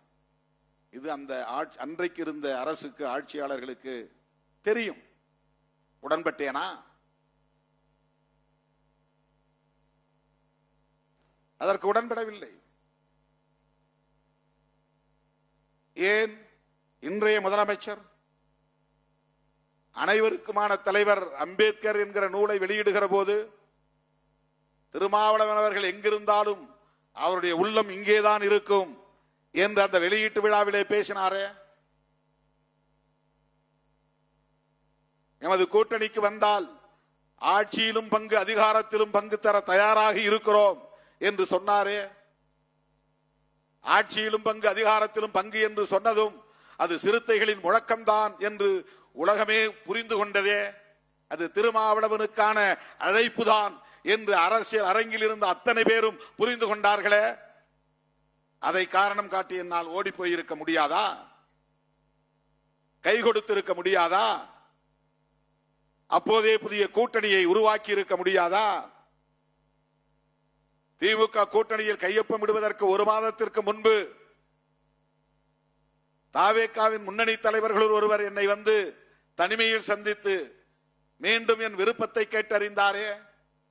அவரிடத்தில் அறுதியிட்டு சொன்னேனே, தோற்றாலும் சரி, பல இழப்புகளை சந்தித்தாலும் சரி, மதசார்பற்ற முற்போக்கு கூட்டணி உடைபடுவதற்கு, பலவீனப்படுவதற்கு நான் ஒருபோதும் இடம் தர மாட்டேன் என்று சொன்னேனா இல்லையா?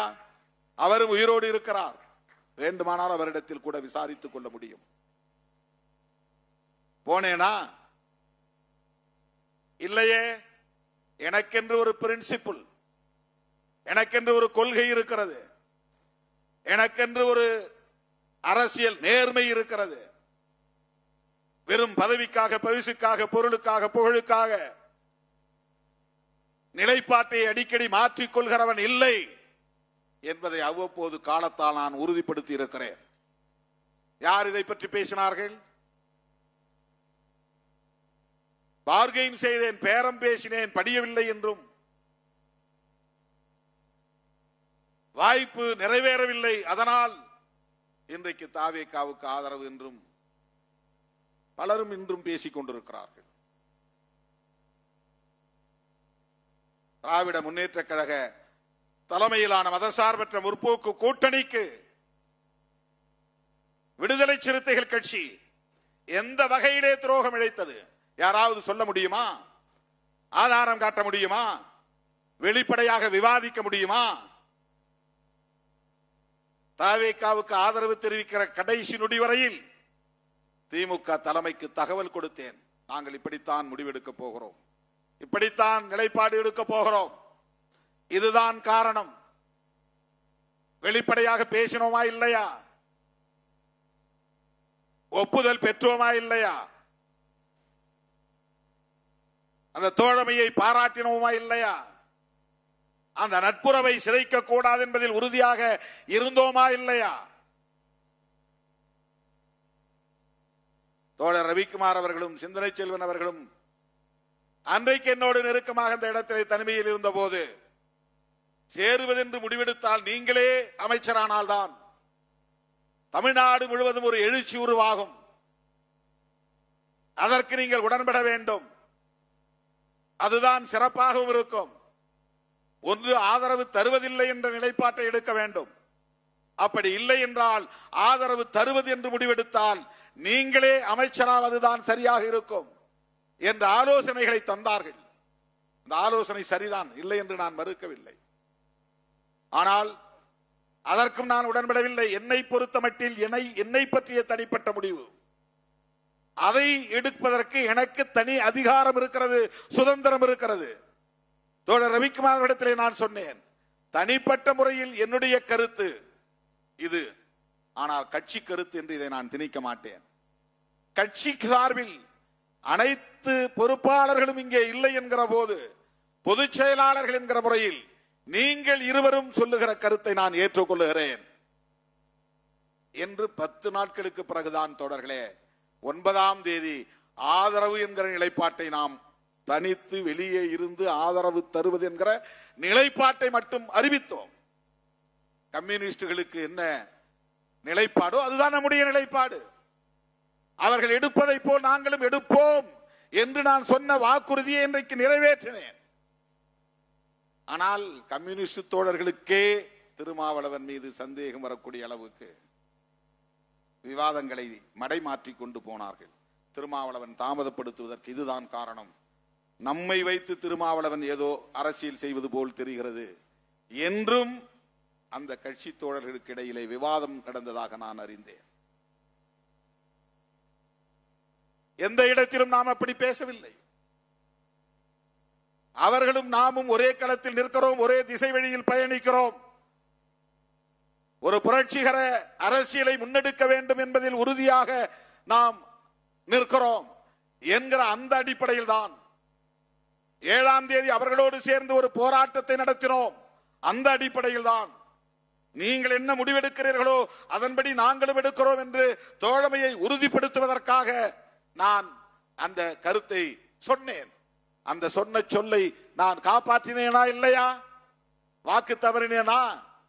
9ஆம் தேதி ஆதரவு என்ற அறிவிப்பை செய்கிற போது அந்த பகல் வேளையில் என்ன நடந்தது என்பதை எனக்கு தெரியாது. நான் சோசியல் மீடியா பார்க்கவில்லை, தொலைக்காட்சியை பார்க்கவில்லை, வெளியே என்ன நடக்கிறது என்று எனக்கு தெரியாது. ஏன் தலைமையகத்திற்கு பத்திரிகையாளர்கள் வந்தார்கள் எனக்கு தெரியாது, யாரும் அழைக்கவில்லை, அவர்களே தேடி வந்தார்கள். தோழர்களே, 9ஆம் தேதிக்கு பிறகு 21ஆம் தேதி தான் அமைச்சரவையில் தேர்வது என்று நாம் முடிவெடுத்தோம். அமைச்சரவையில் சேர்ந்தது அவ்வளவு பெரிய குற்றமா? பெரியார் வெளிவந்தவர்கள் பெருமைப்பட்டு இருக்க வேண்டாமா? தலித் மக்களுக்காக போராடுகிற ஒரு இயக்கம் முதல் முறையாக அமைச்சரவையிலே இடம்பெறுவதை நாங்கள் வரவேற்கிறோம், பாராட்டுகிறோம் என்றல்லவா பெரியார் பாசறையில் இருந்து உருவான இயக்கங்கள் தலைவர்கள் அதில் உடன்பாடு இல்லை என்றாலும் கூட பாராட்டி இருக்க வேண்டும்.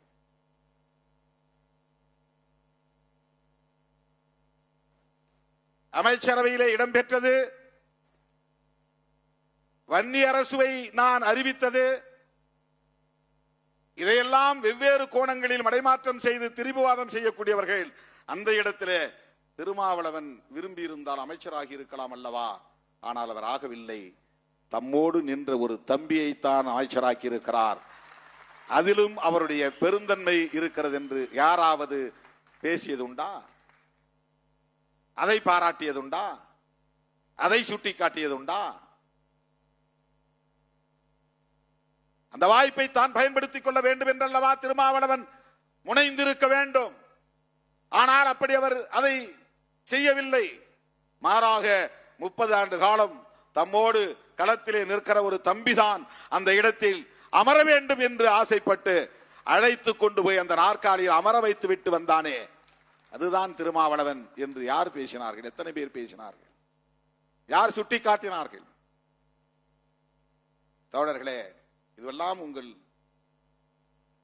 சிந்தனைகளுக்காக நான் முன்வைக்கிற கருத்து. யாருக்காகவும் நான் விளக்கம் சொல்லவில்லை. ஏன் திருமாவளவன் அடிக்கடி விளக்கம் சொல்றார்? என் தோழர்களை தெளிவுபடுத்த வேண்டியது என்னுடைய பொறுப்பு. என் தலைமையின் மீது நம்பிக்கை வைத்திருப்பவர்களுக்கு விளக்கம் தர வேண்டியது என்னுடைய பொறுப்பு. இதில் எனக்கு எந்த ஈகோவும் கிடையாது. நான் பெரிய தலைவர், நான் யாருக்கு விளக்கம் சொல்ல வேண்டிய அவசியம் இல்லை என்கிற அற்பத்தனமான ஒரு ஈகோயிஸ்ட் அல்ல நான். அப்படிப்பட்ட ஆள் இல்லை நான். அதற்கு விளக்கம் சொல்ல வேண்டிய பொறுப்பு எனக்கு இருக்கிறது. தோழர் வீரபாண்டியன் அவர்கள் சொன்னதை போல இங்கே பெரும்பான்மை இடங்களில் வெற்றி பெற்ற ஒரு தனிப்பெருங்கட்சியாக தாவேகா வந்திருக்கிறது. நமக்கு அதிலே மகிழ்ச்சி இல்லைதான். ஏனென்றால் நாம் திமுக கூட்டணியிலே போட்டியிட்டோம். எப்படி நாம் மகிழ்ச்சி அடைய முடியும்? இன்னும் சொல்ல போனால் தாவேகாவை நாம் விமர்சித்திருக்கிறோம். எப்படி நம்மால் போய் உடனே ஒட்டி கொள்ள முடியும்? பதவிக்காக எப்படி கட்டி புரண்டு உருள முடியும்? பதவிக்காக. RSS பெற்ற பிள்ளைகள் என்று நான் விமர்சித்து விட்டு, இல்லை இல்லை உங்களுக்கு நாங்கள் ஆதரவு தருகிறோம், எனக்கு துணை முதலமைச்சர் பதவி தாருங்கள் என்றா நாங்கள் பேசினோம், கெஞ்சினோம், வாதாடினோம், அதற்காக காத்திருந்தோம். இல்லை, நாங்கள் அப்படி பேசியது எங்களுக்கு இருந்த சந்தேகம். நேருக்கு நேர் அந்நிய அரசை அமைச்சர் நாற்காலியிலே அமர வைத்த பிறகு நானும் தோழர் ரவிக்குமார் அவர்களும் சிந்தனை செல்வன் அவர்களும் 3 பேரும் அமர்ந்து முதலமைச்சரோடு பேசிக் கொண்டிருந்த போது நான் சொன்னேன், எனக்கு உங்கள் மீது தேர்தலுக்கு முன்பு இருந்த சந்தேகம் இது. ஆனால் நீங்கள் எடுத்திருக்கிற இந்த முடிவு எங்களை வியப்புக்குள் ஆழ்த்தி இருக்கிறது. நீங்கள் நினைத்திருந்தால் அதிமுக ஆதரவை பெற்று ஆட்சியை உடனே அமைத்திருக்க முடியும், அல்லது அதிமுக கூட்டணியில் உள்ள பிற கட்சிகளின் ஆதரவும் உங்களால் பெற்றிருக்க முடியும். ஆனால் மதசார்பற்ற சக்திகளாக களத்தில் மக்களால் அடையாளம் காணப்பட்டிருக்கிற எங்களை போன்றவர்களை நீங்கள் அழைத்து ஆதரவு கேட்டிருப்பது ஒரு துணிச்சலான முடிவு. ஆகவே நீங்கள் எடுத்திருக்கிற இந்த நிலைப்பாட்டை நாங்கள் அங்கீகரிக்க வேண்டியது எங்களுடைய பொறுப்பு. மதசார்பின்மையில் உங்களுக்கு ஒரு நம்பிக்கை இருப்பது எங்களுக்கு வெளிப்பட்டு இருக்கிறது. அது தேர்தலுக்கு முன்பு இருந்த சந்தேகம். இந்த நிலைப்பாடு அந்த சந்தேகத்தை போக்கி இருக்கிறது. எனவே ஆதரவு நல்குகிறோம், உறுதியாக இருப்போம், என்றைக்கும் தோழமைக்கு உண்மையாக இருப்போம், நட்புக்கு உறுதியாக இருப்போம். 5 ஆண்டுகள் வரையில் உங்கள் ஆட்சி தொடரும், அதற்கு நாங்கள் உற்ற துணை இருப்போம் என்று சொன்னேன். இதில் என்ன துரோகம் இருக்கிறது? பத்திரிகையாளர்கள் கேட்கிறார்கள், நீங்க திமுக கூட்டணியில் தான் இருக்கீங்களா இல்லையா? திராவிட முன்னேற்ற கழகத்தின் தலைமையிலான கூட்டணியில் விடுதலை சிறுத்தைகள் இல்லை என்று திமுக தலைமையே அறிவித்து விட்டது. நான் அறிவிக்கவில்லை, இதுவரையில் நான் அறிவிக்கவில்லை. தாவேகா கூட்டணியில் இருக்கிறோமா என்றும் நான் சொல்லவில்லை. அமைச்சரவையில் இருக்கிறோம், கூட்டணி பற்றிய பேச்சுவார்த்தை 1ஆம் தேதி நடந்ததில் பங்கேற்றிருக்கிறோம். இன்னும் அங்கே எந்த முடிவும் எடுக்கப்படவில்லை. அப்படி ஒரு கூட்டணி அமைந்தால் அதில் இடம்பெறுவோம், அதிலே எங்களுக்கு எந்த ஐயமும் இல்லை.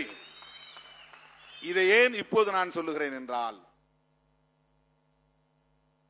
திராவிட முன்னேற்ற கழகத்தின் தலைவர்கள் அத்தனை பேரும் ஒன்று கூடி விடுதலை சிறுத்தைகளில் இருந்து ஒருவரை அழைத்து கட்சியிலே இணைத்த போதே திமுக தலைமையே சொல்லுகிறது, விடுதலை சிறுத்தைகளோடு எங்களுக்கு உறவில்லை என்று.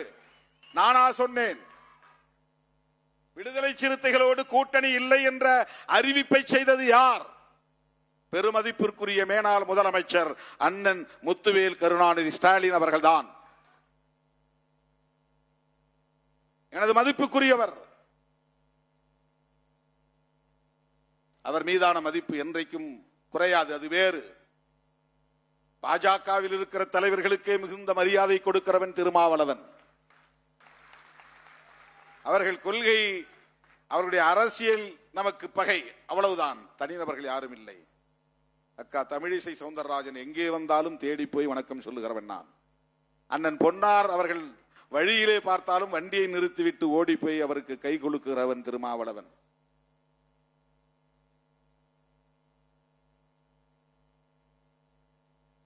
மேல்மருவத்தூர் ஆதிபராசக்தி இடத்திற்கு போயிருந்த போது ஒரு ஓரமாக நின்று கொண்டிருந்த அண்ணாமலை அவர்களை அவர் ஓரமாக நிற்கிறார் என்று யாரோ சொன்னதும் வண்டியை நிறுத்தி வண்டியிலிருந்து இறங்கி அவரிடம் போய் உள்ளே இருந்தவரை வெளியே இழுத்து கை குலுக்கி வாழ்த்து சொல்லிவிட்டு, சிறப்பாக நீங்கள் அரசியல் செய்கிறீர்கள், உங்களுக்கு வாழ்த்துக்கள் என்று சொன்னவன் திருமாவளவன். அதிலே நமக்கு எந்த மாற்று கருத்தும் இல்லை. அடிக்கடி விமான நிலையங்களில் அன்புமணி ராமதாஸ் அவர்களை நான் சந்திப்பது உண்டு. அவர் பார்த்தாலும் பார்க்காவிட்டாலும் நான் பார்த்தால் அவரை பின்னால் போய் தட்டி வணக்கம் சொல்லிவிட்டு செல்லுவது என்னுடைய வழக்கம்.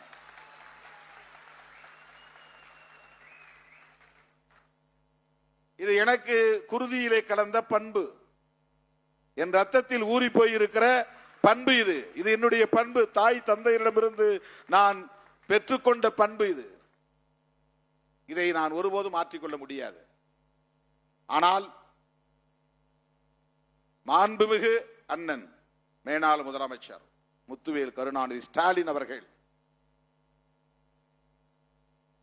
திராவிட முன்னேற்ற கழகத்திற்கும் விடுதலை சிறுத்தைகளுக்கும் இடையிலான அரசியல் உறவை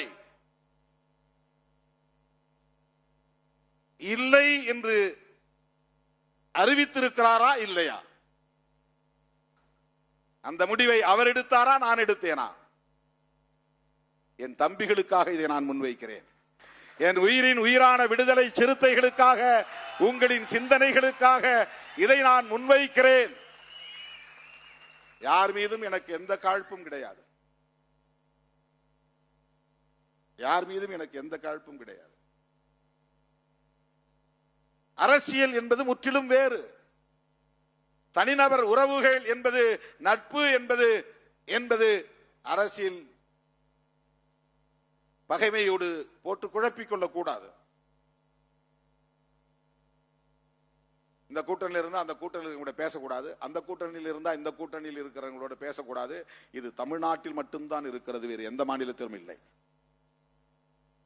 டெல்லியில கிடையாது. காங்கிரஸ்காரர்களும் பிஜேபி காரர்களும் நேருக்கு நேர் எதிரும் புதிருமாக கடுமையான வாதங்களை செய்து கொள்வார்கள். வெளியே லாபியில் வந்ததும் ஒருத்தர் கை குலுக்கி கொண்டு, தோளில் கையை போட்டுக் கொண்டு அதை பற்றி விவாதிப்பார்கள். சென்ட்ரல் ஹால் மைய மண்டபத்திலே உட்கார்ந்து தோழமையோடு விவாதிப்பார்கள். யாரும் பயப்படுறதில்லை. வாஜ்பாய் பார்த்துட்டா என்ன பண்றதுன்னு யாரும் பயப்படுறதில்லை. மோடி பார்த்தா என்ன செய்வாரு அப்படின்னு யாரும் பயப்படுறதில்லை. தேடி வந்து பேசுவாங்க. தமிழ்நாட்டில் மட்டும்தான் இந்த அரசியல். அதை உடைத்தவன் திருமாவளவன். திமுக கூட்டணியில் இருந்த போதே முதலாக அப்போல்லா மருத்துவமனையில் அனுமதிக்கப்பட்டிருந்த மேனாள் முதலமைச்சர், அன்றைய முதலமைச்சர் செல்வி ஜெயலலிதா அவர்களை போய் முதலில் பார்க்க போனவன் திருமாவளவன். அதை நான் உடைச்ச. கூட்டணி இங்கதான் இருப்போம், அதனால என்ன இருக்கு? அதையே போய் பார்க்க கூடாது? பார்த்துட்டு வந்தாலும் திமுக கூட்டணி தான் இருப்போம். அண்ணன் எடப்பாடியாரை பார்த்தாலும் திமுக கூட்டணி தான் இருப்போம். யாரை பார்த்தாலும் திமுக கூட்டணியில் இருப்போம். ஏன்னா நாங்கள் எடுத்த நிலைப்பாட்டில் எங்களுக்கு ஒரு தெளிவு இருக்கிறது, உறுதிப்பாடு இருக்கிறது. அதுல எந்த ஊசலாட்டமும் கிடையாது, எந்த உள் நோக்கமும் கிடையாது, எந்த லாப நட்ட கணக்கும் கிடையாது.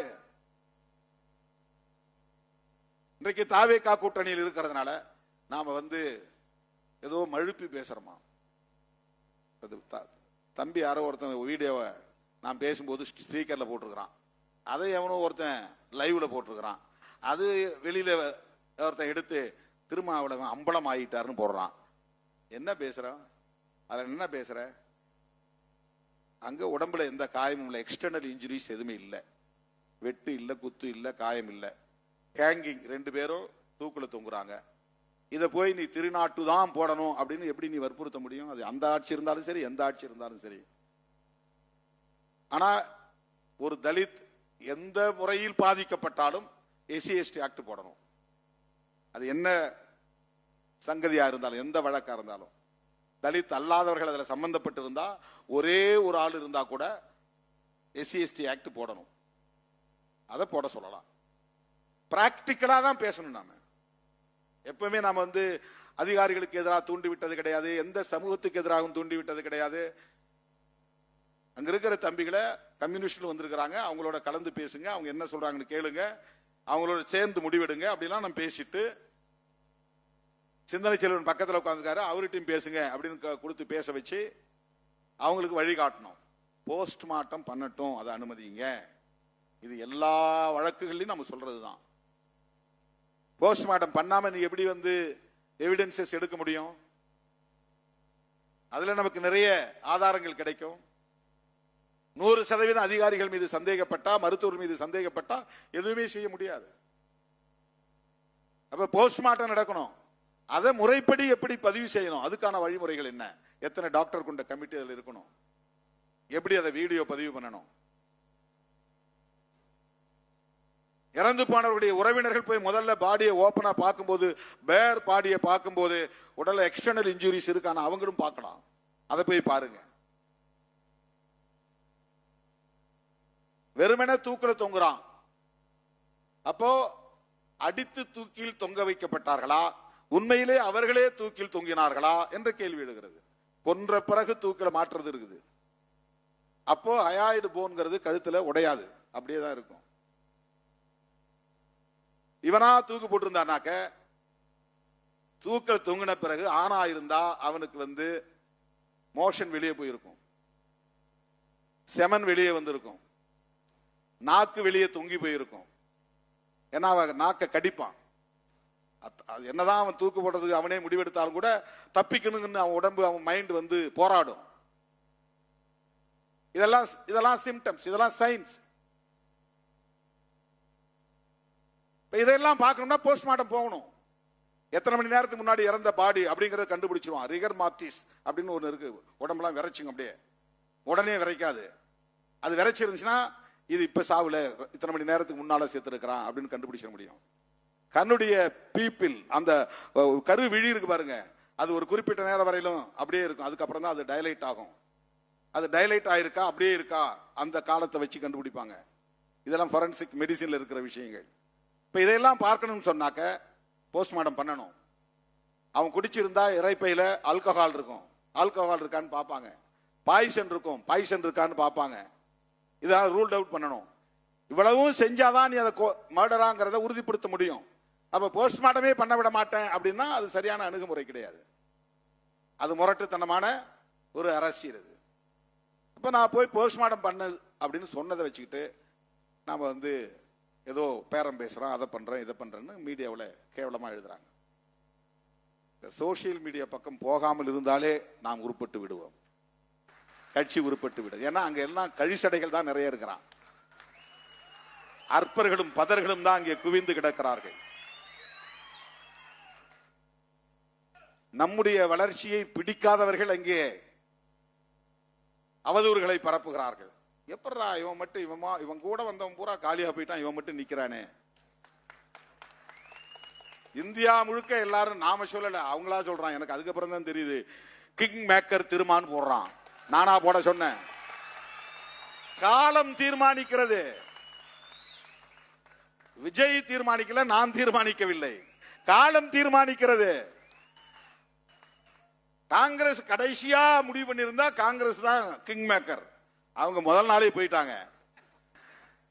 நமக்கு பின்னால கம்யூனிஸ்டுகள் முடிவு பண்ணியிருந்தா அவங்க தான் கிங் மேக்கர். நமக்கு முன்னால அவங்க போயிட்டாங்க. நாடே எதிர்பார்த்து கொண்டு திருமாவளவன் என்ன முடிவு பண்ண போற? ஏன்னா இன்னும் தேவை 2 தான். Only 2 seeds. 107, 112 ஆச்சு, 112, 116 ஆச்சு, 118க்குன்னு 2 தான் வேணும். இந்த 2 திருமாவளவன் கையில இருக்கு. திருமாவளவன் எஸ் பதவி ஏற்பு, இல்லன்னா அப்புறம் அந்த 2 பேரை வேற எங்கேயாவது பிடிக்கணும். மறுபடியும் அதிமுக கூட்டணிக்கு போகணும். அது போகக்கூடாது. ஐயுஎம்ல பிடிக்கணும், இல்லைன்னா விசிகே பிடிக்கணும். ஐயுஎம்எல் 70 ஆண்டுகளா திமுக கூட்டணியில் இருக்கிறவங்க, அவ்வளவு சீக்கிரம் அவங்க வெளியே வரமாட்டாங்க. அப்ப இந்த ஒரு ஆள் தான் முதல்ல நாம வீழ்த்த வேண்டிய ஆள் அப்படின்னு அவங்க கணக்கு போடுறாங்க. நம்மள வாங்க நாங்க வச்சிருக்கிறோம் கூப்பிட்டோமா? இல்ல. நாங்க இதை தந்தா இதை தாங்க அப்படின்னு நம்ம பேசணுமா? இல்ல. இதை எல்லாவற்றையும் காலம் தீர்மானிக்கிறது.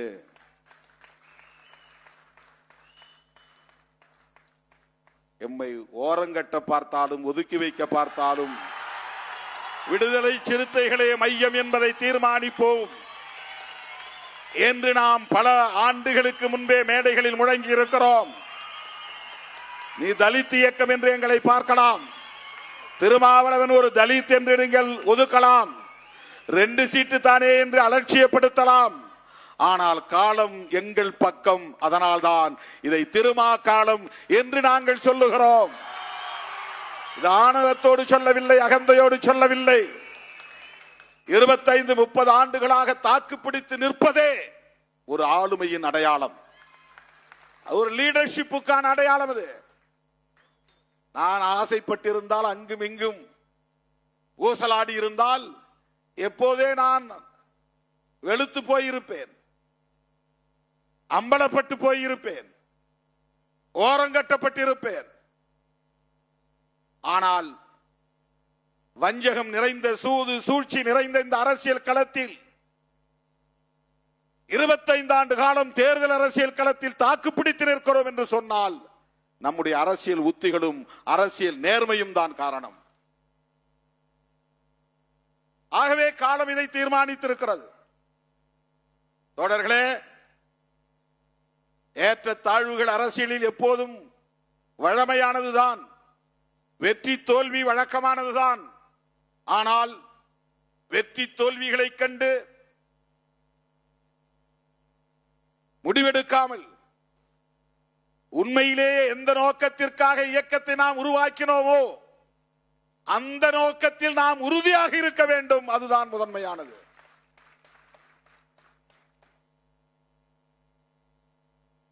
அதில் நமக்கு எந்த தடுமாற்றமும் கூடாது. இதுதான் என்னுடைய செய்தி. வருகிற ஆகஸ்ட் 17 உளுந்தூர் பேட்டையில் மது மற்றும் போதைப் பொருள் ஒழிப்பு மாநாடு நடத்திய அதே இடத்தில் தமிழ் தேசிய எழுச்சி மாநாடு நடைபெற உள்ளது. குறைந்தது 10 லட்சம் பேர் திரளுகிற மாநாடாக அந்த மாநாடு நடைபெற வேண்டும். ஜூலை 10ஆம் தேதியிலிருந்து 20ஆம் தேதி வரையில் மண்டல செயற்குழு கூட்டங்களில் உங்களை சந்திக்க இருக்கிறேன். தேர்தல் முடிவுகளை மறந்துவிட்டு எப்போதும் நாம் எந்த நோக்கத்திற்காக களத்தில் நிற்கிறோமோ அதே வீரியத்தோடு அதே துடிப்போடு மீண்டும் சந்திப்போம் சந்திப்போம் சந்திப்போம் என்று சொல்லி விருது பெற்ற சான்றோர் அனைவருக்கும் எனது நெஞ்சார்ந்த வாழ்த்துக்களையும் பாராட்டுக்களையும் தெரிவித்து நிறைவு செய்கிறேன். நன்றி, வணக்கம். பாண்டிச்சேரி 1 லட்சம், அரூர் பழனிசாமி 1 லட்சம், பிராங்க்லின் பிரகாஷ் 2 விருதுகளுக்கு 1 லட்சம்.